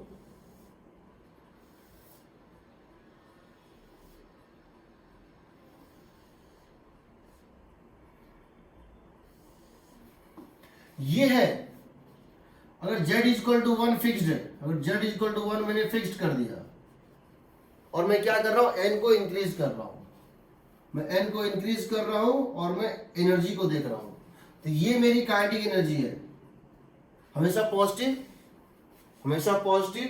और Z की वैल्यू 1 मैंने फिक्स कर दिया, n बढ़ेगा तो काइनेटिक क्या होगा, घटेगा। इसका एग्जैक्टली मिरर इमेज क्या होगा, इसका एग्जैक्टली मिरर इमेज क्या होगा, टोटल एनर्जी होगा ना। इसका एग्जैक्टली मिरर इमेज होता है, नेगेटिव होता है टोटल एनर्जी। और ये क्या है, पोटेंशियल एनर्जी, उसकी मैग्नीट्यूड ज्यादा होती है, होता है ना, ठीक है, समझ रहे हो। अगर तुमसे मैं ये पूछूं कि अगर कोई n=1 से n=2 स्टेट चला गया, अगर कोई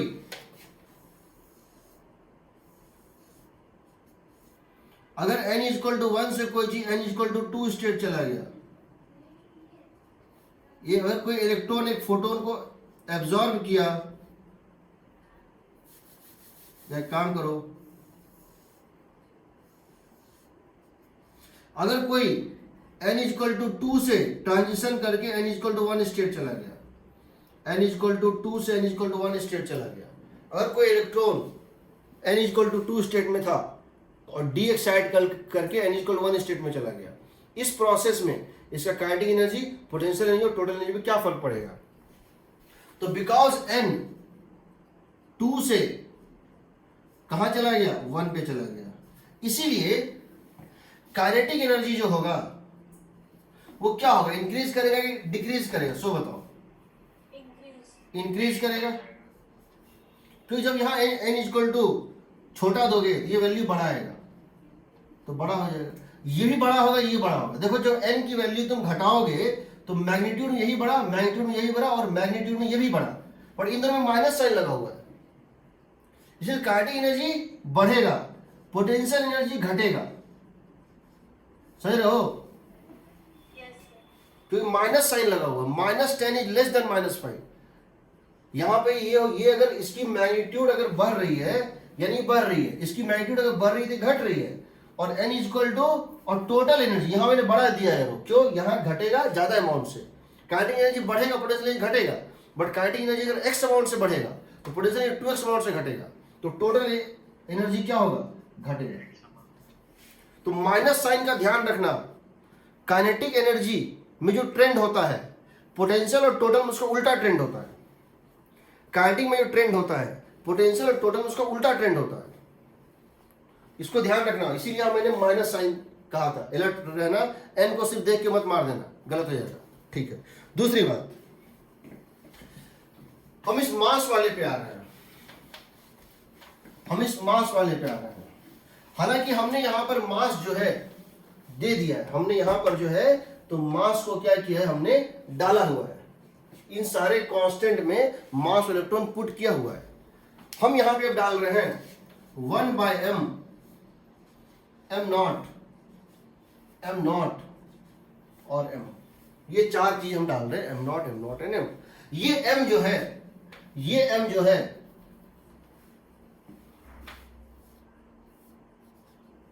m is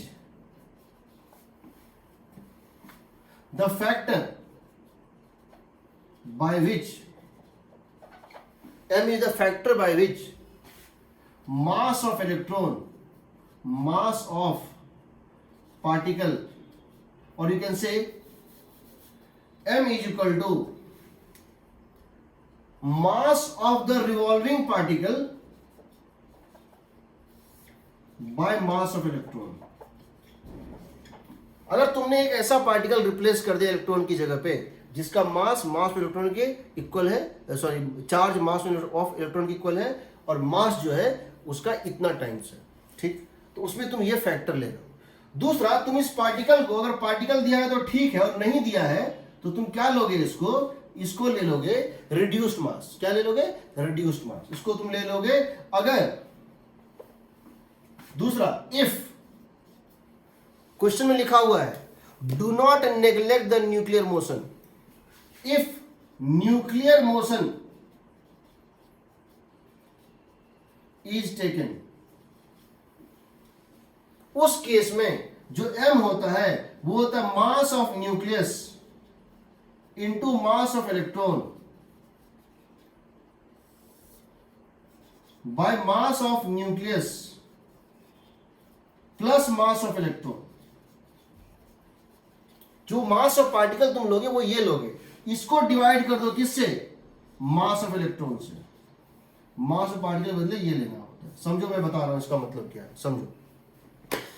तुम जितना भी एक्सप्रेशन यहां लिए हो सब में तुम मास ऑफ इलेक्ट्रॉन लिए थे, बट वो गलत था। क्यों गलत था, तुमको एक्चुअली में लेना ये था, क्या लेना था, मान लो तुम्हारे पास एक पार्टिकल है 1h1,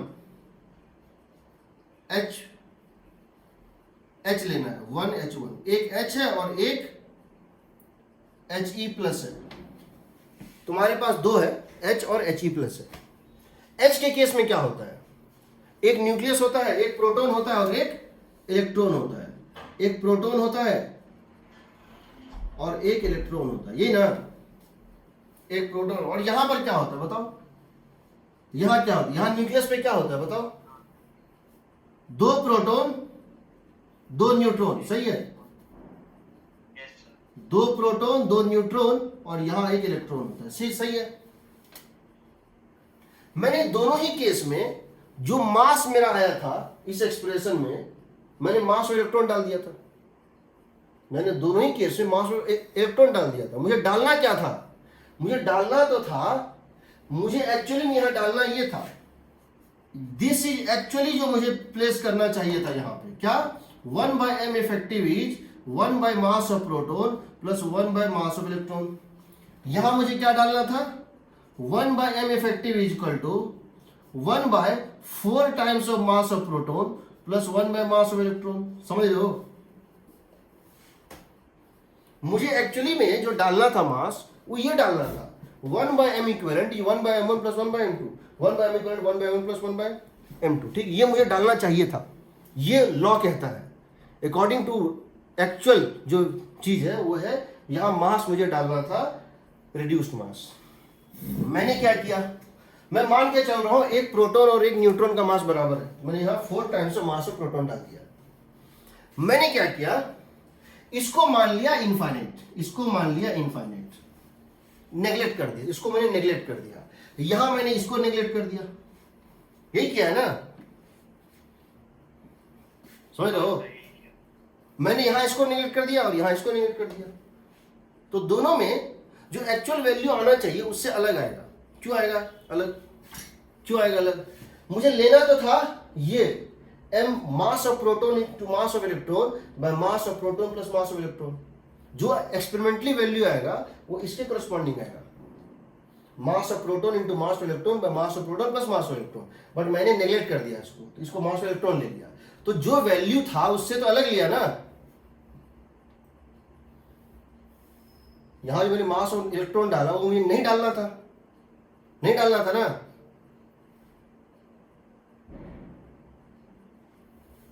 जीरो पॉइंट, यहां मैंने क्या क्या डाला था, मास ऑफ इलेक्ट्रॉन डाला था 9.1 इंटू 10⁻31 kg, तब मुझे 0.5। अगर मैं एक्चुअल वैल्यू लेता, तो ये जो एक्चुअल वैल्यू में लेता, अगर मैं इसको नेग्लेक्ट ना करता, तो ये बताओ ये जो मास आता है एम इफेक्टिव, वो मास ऑफ इलेक्ट्रॉन से कम आता कि ज्यादा आता? अगर मैं इसको नेग्लेक्ट कर रहा हूं तो ये तो इक्वल हो रहा है, और नेग्लेक्ट ना करूं तो क्या ये M effective mass of electron से कम आएगा? क्योंकि 1/r equivalent is 1/r1 plus 1/r2 बताए थे हम। इसकी प्रॉपर्टी होती है this less than the least होती है। हाँ सर।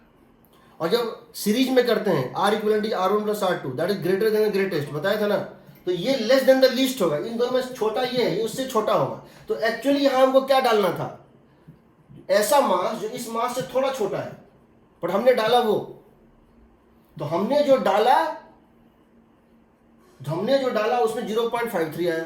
हम अगर एक्चुअल डालते, नेग्लेक्ट नहीं करते, हम एक्चुअल डालते तो इसको थोड़ा सा कम डालते ना। हम यहां मास ऑफ इलेक्ट्रॉन डाल दिए तो आया 0.53 एंगस्ट्रॉम। अगर हम यहां 0.53 एंगस्ट्रॉम ना डालते, हम यहां अगर हम यहां मास ऑफ इलेक्ट्रॉन ना डालते, हम एक्चुअल वैल्यू डालते, दोनों का वैल्यू निकालने के बाद, भले ही थोड़ा सा नजदीक होता पर होता तो कुछ अलग ही ना। वो अगर हम डालते, यहां थोड़ा सा कम डालते वैल्यू, एक्चुअल वैल्यू थोड़ा कम डालना था। एक्चुअल वैल्यू जो डालना था वो थोड़ा सा मास इलेक्ट्रॉन से कम डालना था। इसकी वैल्यू जो आ रही है उससे थोड़ी ज्यादा आएगी, एक्सपेरिमेंटली आएगी ना। Yes sir. उसी तरह से यहां पे हमको डालना था ये मास, पर हमने डाल दिया मास इलेक्ट्रॉन, तब आया 13.6 इलेक्ट्रॉन। ये -13.6 इलेक्ट्रॉन वोल्ट आया है। ये क्यों आया है? हमने यहाँ पे मास इलेक्ट्रॉन डाल दिया, नेग्लेक्ट करके डाल दिया। बट अगर नेग्लेक्ट ना करते, हम यहाँ मास इलेक्ट्रॉन ना डाल के एक्चुअल मास डालते, जो डालना चाहिए था वो क्या डालना चाहिए था? 1/m इफेक्टिव, जो m से थोड़ा सा कम होता। तो यहाँ जो m डालते वो इससे थोड़ा सा कम होता, तो इसकी मैग्नीट्यूड थोड़ी सी कम होती कि नहीं? ठीक, तो आपसे पूछेगा आईआईटी में क्वेश्चन। दूसरी बात, एरर यहां भी हो रहा है, कहां एरर कम है? हमने यहां पर मास ऑफ इलेक्ट्रॉन को, मास ऑफ इसको नेग्लेक्ट किया, यहां भी नेग्लेक्ट किया। कहां एरर कम है? यहां एरर कम होगा, यहां एरर कम होगा। इनफैक्ट अगर ये सच में इंफिनिटी होता, तो एरर 0 होता ना। ये जितना बड़ा होगा आपका एरर उतना कम होगा। आप मास इफेक्टिव ना लेके मास और इलेक्ट्रॉन जो डाल रहे हैं वो कम, वो जो है उसमें जो दिक्कत है, जो उसमें जो एरर है वो कम होगा, और आपका ये अप्रोक्सीमेशन और नजदीक जाएगा। अगर एम इफेक्टिव, अगर ये सच में इंफिनिटी होता तो इक्वल होता, तब ये एरर 0 देता। तो इन दोनों केस में, हाइड्रोजन और हीलियम प्लस के केस में जब उसको डालोगे तो एरर का अमाउंट हाइड्रोजन केस में कम आता है। चलो अब मुझे ये बताओ, मैं ये जानना चाह रहा हूं कि before I come to that, अगर कभी ऐसा कोई क्वेश्चन पूछता है, एक हाइपोथेटिकल एटम है, समझो, अगर तुमसे कभी मैं क्वेश्चन ये पूछूं, एक एटम होता है उसको बोलते हैं पॉजिट्रोनियम। क्या बोलते हैं? पॉजिट्रोनियम।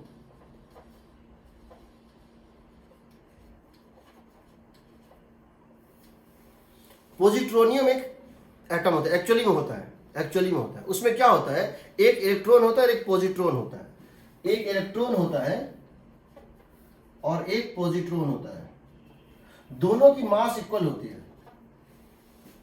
ये प्रोटॉन नहीं है, पॉजिट्रॉन है। इसको बोलते हैं इलेक्ट्रॉन,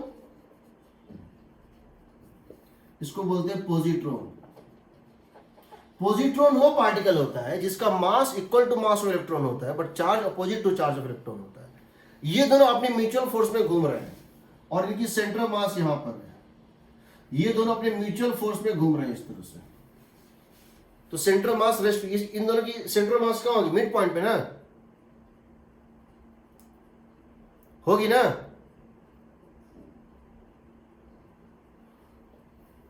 दोनों का मास इक्वल है तो सेंट्रल मास मिड पॉइंट पे होगा। इसीलिए इस केस में, इसीलिए जहां तुम उसको फिर से डिराइव करो जीरो से, या सिंपल एक शॉर्टकट लगाओ। शॉर्टकट क्या है, रिड्यूस्ड मास होगा 1/m effective is 1/m + 1/m। यहां से आएगा m इफेक्टिव इज m/2। तुम मान सकते हो कि ये रेस्ट पे है, ये इसको रेस्ट पे ले आओ, 2 पार्टिकल सिस्टम को 1 पार्टिकल सिस्टम में कन्वर्ट कर दो। इसको रेस्ट पे ले आओ और इसकी मास कर दो m/2। जैसे तुम m/2 करोगे, इस केस में यहां जैसे तुम m/2 दोगे, ये कितना हो जाएगा, इसकी रेडियस आएगी, इसकी रेडियस जो है ना आएगी, देख लो 0.53 एंगस्ट्रॉम इंटू 2। समझ रहे हो क्यों, कि यहां तुमने m/2 डाला है ना, यस सर। ये डबल हो जाएगा इंटू n²/z। ये हो जाएगा, तुमने यहां डाला m/2, ये हो जाएगा हाफ। एनर्जी हो जाएगा -13.6 इलेक्ट्रॉन वोल्ट बाई 2, क्योंकि तुमको जहां m तुमने डाला था इसको निकालने में, अब तुमको m का हाफ डालना है, इंटू वही z²/n²। यानी तुम ये देख सकते हो कि यहां पर जो तुम्हारा एनर्जी है वो इस तरह से चेंज हो जाएगा। तो अगर तुमसे ऐसा कोई भी क्वेश्चन पूछता है, एक स्टेप में डाल के निकाल दो, रिडबर्ग कांस्टेंट चेंज हो जाएगा। देखना कैसे, और आईटी ने कितनी बार क्वेश्चन पूछा वो दिखाऊंगा, प्रीवियस ईयर जेईई में कितनी बार क्वेश्चन पूछा है वो दिखाऊंगा, सेम कंसेप्ट बेस्ड। ठीक, तो ये टेबल याद होना चाहिए इंक्लूडिंग दिस। ठीक, अगर कंपेरेबल मास होगा तो तुमको क्या डालना है, रिड्यूस्ड मास पहले निकाल लो। रिड्यूस्ड मास अगर lambda times of mass of electron है, reduced mass m1 m2 by m1 + m2, अगर lambda times of mass of electron है तो इसको लैम्डा से मल्टीप्लाई कर दो, सॉरी इसको लैम्डा से डिवाइड कर दो, ये वही रहेगा, ये वही रहेगा, इसको लैम्डा से मल्टीप्लाई कर दो। ठीक, अब देखो, अब हम आ रहे हैं एनर्जी लेवल डायग्राम पे। किस पे आ रहे हैं, एनर्जी लेवल डायग्राम पे आ जाए।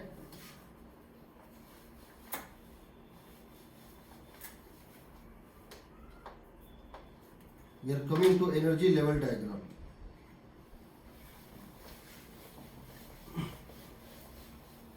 तुमने देखा कि एनर्जी क्या होता है, अच्छा हमारा ये हो रहा है ना टाइम, हमारी क्लास 4:30 तक थी ना। अच्छा 4:30 पे छूट जाए। ठीक है, देखो तुम्हारा एनर्जी का एक्सप्रेशन आया था, हमारे energy level diagram of H atom. तुम्हारा एनर्जी का एक्सप्रेशन था -13.6 इलेक्ट्रॉन वोल्ट इंटू z²/n²। चूंकि ये H है तो Z की वैल्यू 1 होगी, ये हो जाएगा 1 डाल दो, -13.6 इलेक्ट्रॉन वोल्ट बाय n²। ठीक है, अब तुम देखो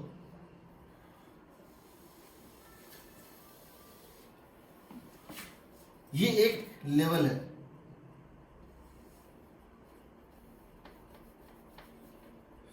ये दूसरा लेवल है।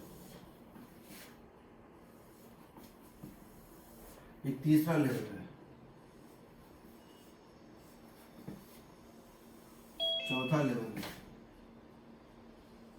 ये पांचवा लेवल है,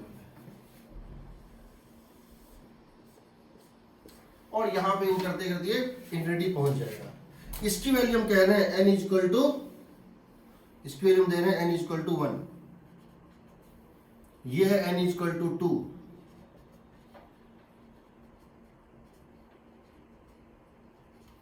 करते करते इनफाइनाइट पे जाके जीरो हो जाता है। ठीक, इसकी वैल्यू आएगी -13.6 इलेक्ट्रॉन वोल्ट, इसकी आएगी -3.4 इलेक्ट्रॉन वोल्ट। क्यों?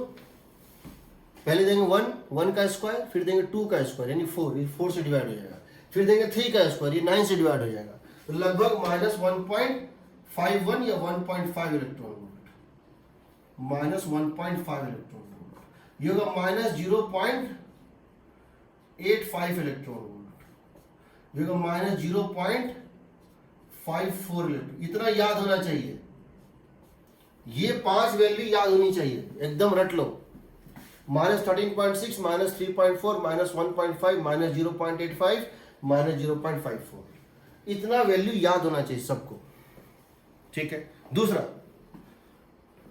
इसको बोलते हैं n equal to 1, n equal to 2, n equal to 3, n equal to 4, n equal to 5। इसको बोलते हैं ग्राउंड स्टेट। इसका नाम क्या देते हैं? इसको हम बोलते हैं ग्राउंड स्टेट। देखो, we call this as ground state. We call n equal to 2 as first excited state. First excited state. तो first excited state का मतलब n equal to 2 है, ग्राउंड के ऊपर फर्स्ट। इसको बोलते हैं सेकेंड एक्साइटेड स्टेट, इसको बोलेंगे second excited state.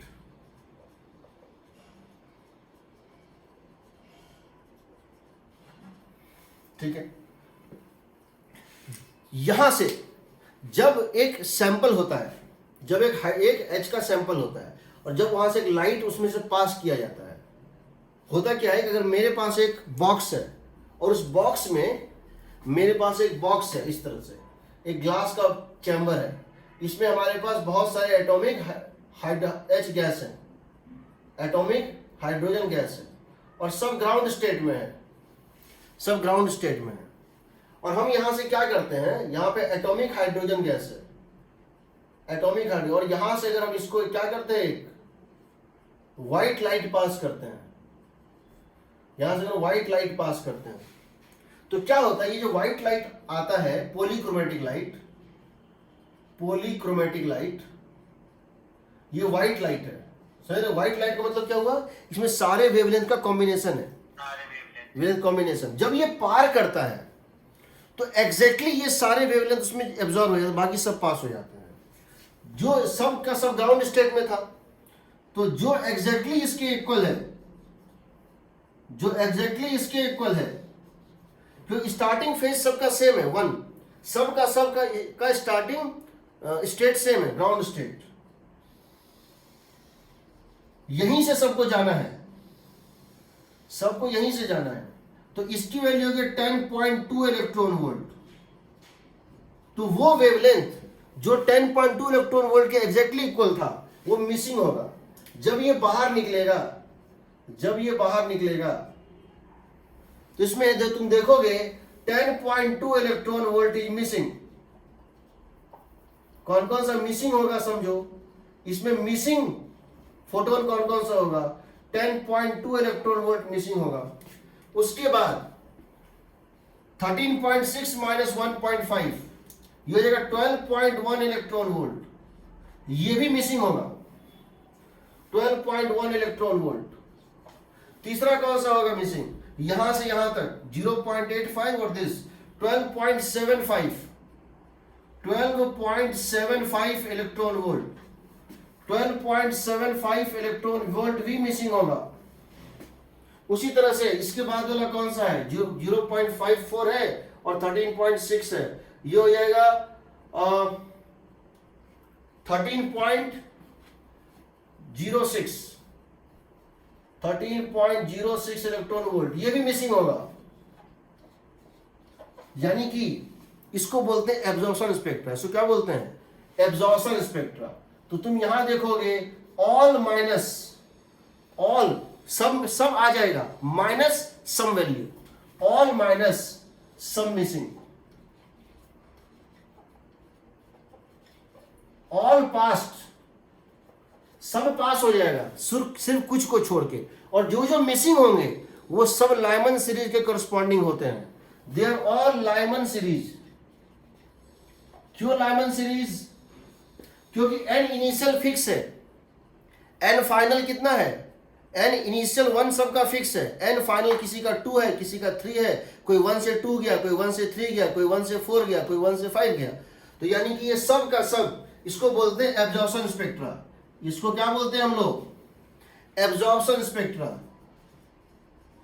Absorption spectra में क्या होता है समझो, कि अगर आपने व्हाइट लाइट पास किया तो जब ये आपको यहां पे रिसीव करेंगे, जब आप इसको रिसीव करेंगे, आप देखेंगे जब इसको रिसीव करेंगे जो उस पार निकलेगा, इमर्जेंट लाइट जो होगा, जो इसमें इमर्जेंट लाइट होगा, समझ लो, जो इसमें इमर्जेंट लाइट होगा उसमें सारे लाइट प्रेजेंट रहेंगे, कुछ को छोड़ के। यहां से यहां तक प्रेजेंट रहेगा, एक गायब होगा, ये गायब होगा, ये गायब होगा, ये गायब होगा, ये गायब होगा। All are present, some countable number of lines are absent. कुछ लाइन एब्सेंट होते, बाकी सब पास हो जाते हैं। यानी कि एक पूरी व्हाइट पट्टी पे, एक पूरे इनफाइनाइट में से कुछ सिलेक्टेड माइनस है, कुछ सिलेक्टेड पास नहीं कर पाए। याद रखना एक चीज, अगर तुम 10.3 इलेक्ट्रॉन वोल्ट दे रहे हो तो ये नहीं लेगा। अगर तुम्हारे पास 3 फोटोन है, 10.1 इलेक्ट्रॉन वोल्ट, 10.2 इलेक्ट्रॉन वोल्ट और 10.3 electron volt, 10.1 electron volt, 10.2 electron volt और 10.3 electron volt, 10.1 electron volt as it is pass कर जाएगा, 10.3 इलेक्ट्रॉन वोल्ट भी एज इट इज पास कर जाएगा। ये मत समझना कि वो 10.3 में से 10.2 ले लेगा और 0.1 छोड़ देगा, नहीं। जब तक वो एग्जैक्ट डिफरेंस के इक्वल नहीं है, जब तक वो एग्जैक्ट डिफरेंस इक्वल है, वो एब्जॉर्ब नहीं होगा। यानी 10.3 भी एब्जॉर्ब नहीं होगा, 10.5 भी नहीं होगा, 10.2 से 12.1 के बीच का, 10.2 से बड़ा और 12.1 इलेक्ट्रॉन वोल्ट से छोटा जितना फोटोन है, सब अनडिस्टर्ब्ड पास हो जाएगा। फोटोन की जब प्रॉपर्टी बताएंगे तो बताऊंगा, फोटोन इज इनडिस्ट्रक्टिबल। तुम फोटोन को 2 पार्ट में तोड़ नहीं सकते हो। फोटोन या तो मिलता है या नहीं मिलता है, या तो फोटोन मिलता है या नहीं मिलता है। ऐसा नहीं होता है कि हाफ मिलता है हाफ नहीं मिलता है, ऐसा नहीं होता। इसीलिए फोटोन में अगर हम सोचो, अगर हम इसमें क्या करते, सिर्फ मोनोक्रोमेटिक लाइट पास कराते, कितना 10.5 इलेक्ट्रॉन वोल्ट, और इसमें एक मोनोक्रोमेटिक लाइट पास कराते 10.5 इलेक्ट्रॉन वोल्ट का, सिंगल वेवलेंथ का 10.5 इलेक्ट्रॉन, कोई एब्जॉर्ब नहीं होता, सब पास हो जाता। हालांकि वो 10.5 इससे ज्यादा है, बट सारा का सारा पास हो जाता। समझ रहे हो ना? वही एब्जॉर्ब होगा, वही एब्जॉर्ब होगा जो एग्जैक्ट डिफरेंस के इक्वल है, भले वो बड़ा हो तब भी एब्जॉर्ब नहीं होगा। एग्रीड? अब एब्जॉर्प्शन हो गया तो कोई 1 से 2 गया, कोई 1 से 3 गया, कोई 1 से 4 गया, कोई 1 से 5 गया। वो कहां तक जाएगा वो डिपेंड करता है कि इसकी सबसे मैक्सिमम इंसिडेंट लाइट में सबसे मैक्सिमम लैम्डा कितनी थी, सबसे मैक्सिमम एनर्जी कितना था। अब जब ये डी एक्साइट करेगा, ये लाइमन, बामर, पास्चन, ब्रैकेट सब दे सकता है। अगर कोई 1 से लेकर 5 तक चला गया, अगर कोई 1 से लेकर 5 तक चला गया, तो लौटने टाइम जरूरी नहीं कि वो सीधे 5 से 1 आए, हो सकता है वो 5 से पहले 4 आए, फिर 4 से 2 आए, फिर 2 से 1 आए, आ सकता है ना? जाने टाइम तो 1 से 5 गया, लौटने टाइम हो सकता है वो पहले 1 से 5 से 4 आए, फिर 4 से 3 आए, या 5 से 4 आए और 4 से 2 आए। ठीक है, इसको हम नेक्स्ट लर्न करेंगे। तुम लोग को जो क्वेश्चन भेजे हैं अभी बता रहे हैं, एससी और मास में क्वेश्चन आज भेज रहे हैं, कल ये टॉपिक खत्म हो जाएगा। और वर्कबुक का जो हम एक शेयर किए हैं व्हाट्सएप पे, जिसमें मैंने वर्कबुक का मैंने 5 टॉपिक में डिवाइड कर दिए और हर सेक्शन पे लिख दिया है कौन से सेक्शन का है। बोर्स मॉडल के सेक्शन का क्वेश्चन बनाना शुरू कर दो। बोर्स मॉडल के क्वेश्चन का सेक्शन का, जहां बोर्स मॉडल साइंस में टॉपिक नंबर 2 है, या 3 है, मुझे याद नहीं, देख लेना। जो मैंने भेजा है उस पर भी है, गूगल क्लासरूम पे भी है, जो बोर्ड्स मॉडल का है। वर्कबुक का जो मैंने भेजा है, वर्कबुक में मैंने क्वेश्चन क्लासिफाई कर दिए हैं, ठीक है, वर्कबुक मैंने क्वेश्चन क्लासिफाई कर दिए हैं, तो उसमें तुमको क्वेश्चन बनाना शुरू कर देना है। SC और ऑब्जेक्टिव 1 ऑब्जेक्टिव 2 लगभग पूरा तुमको आज बनाना है, ठीक है। चलो बाकी नेक्स्ट क्लास में करेंगे।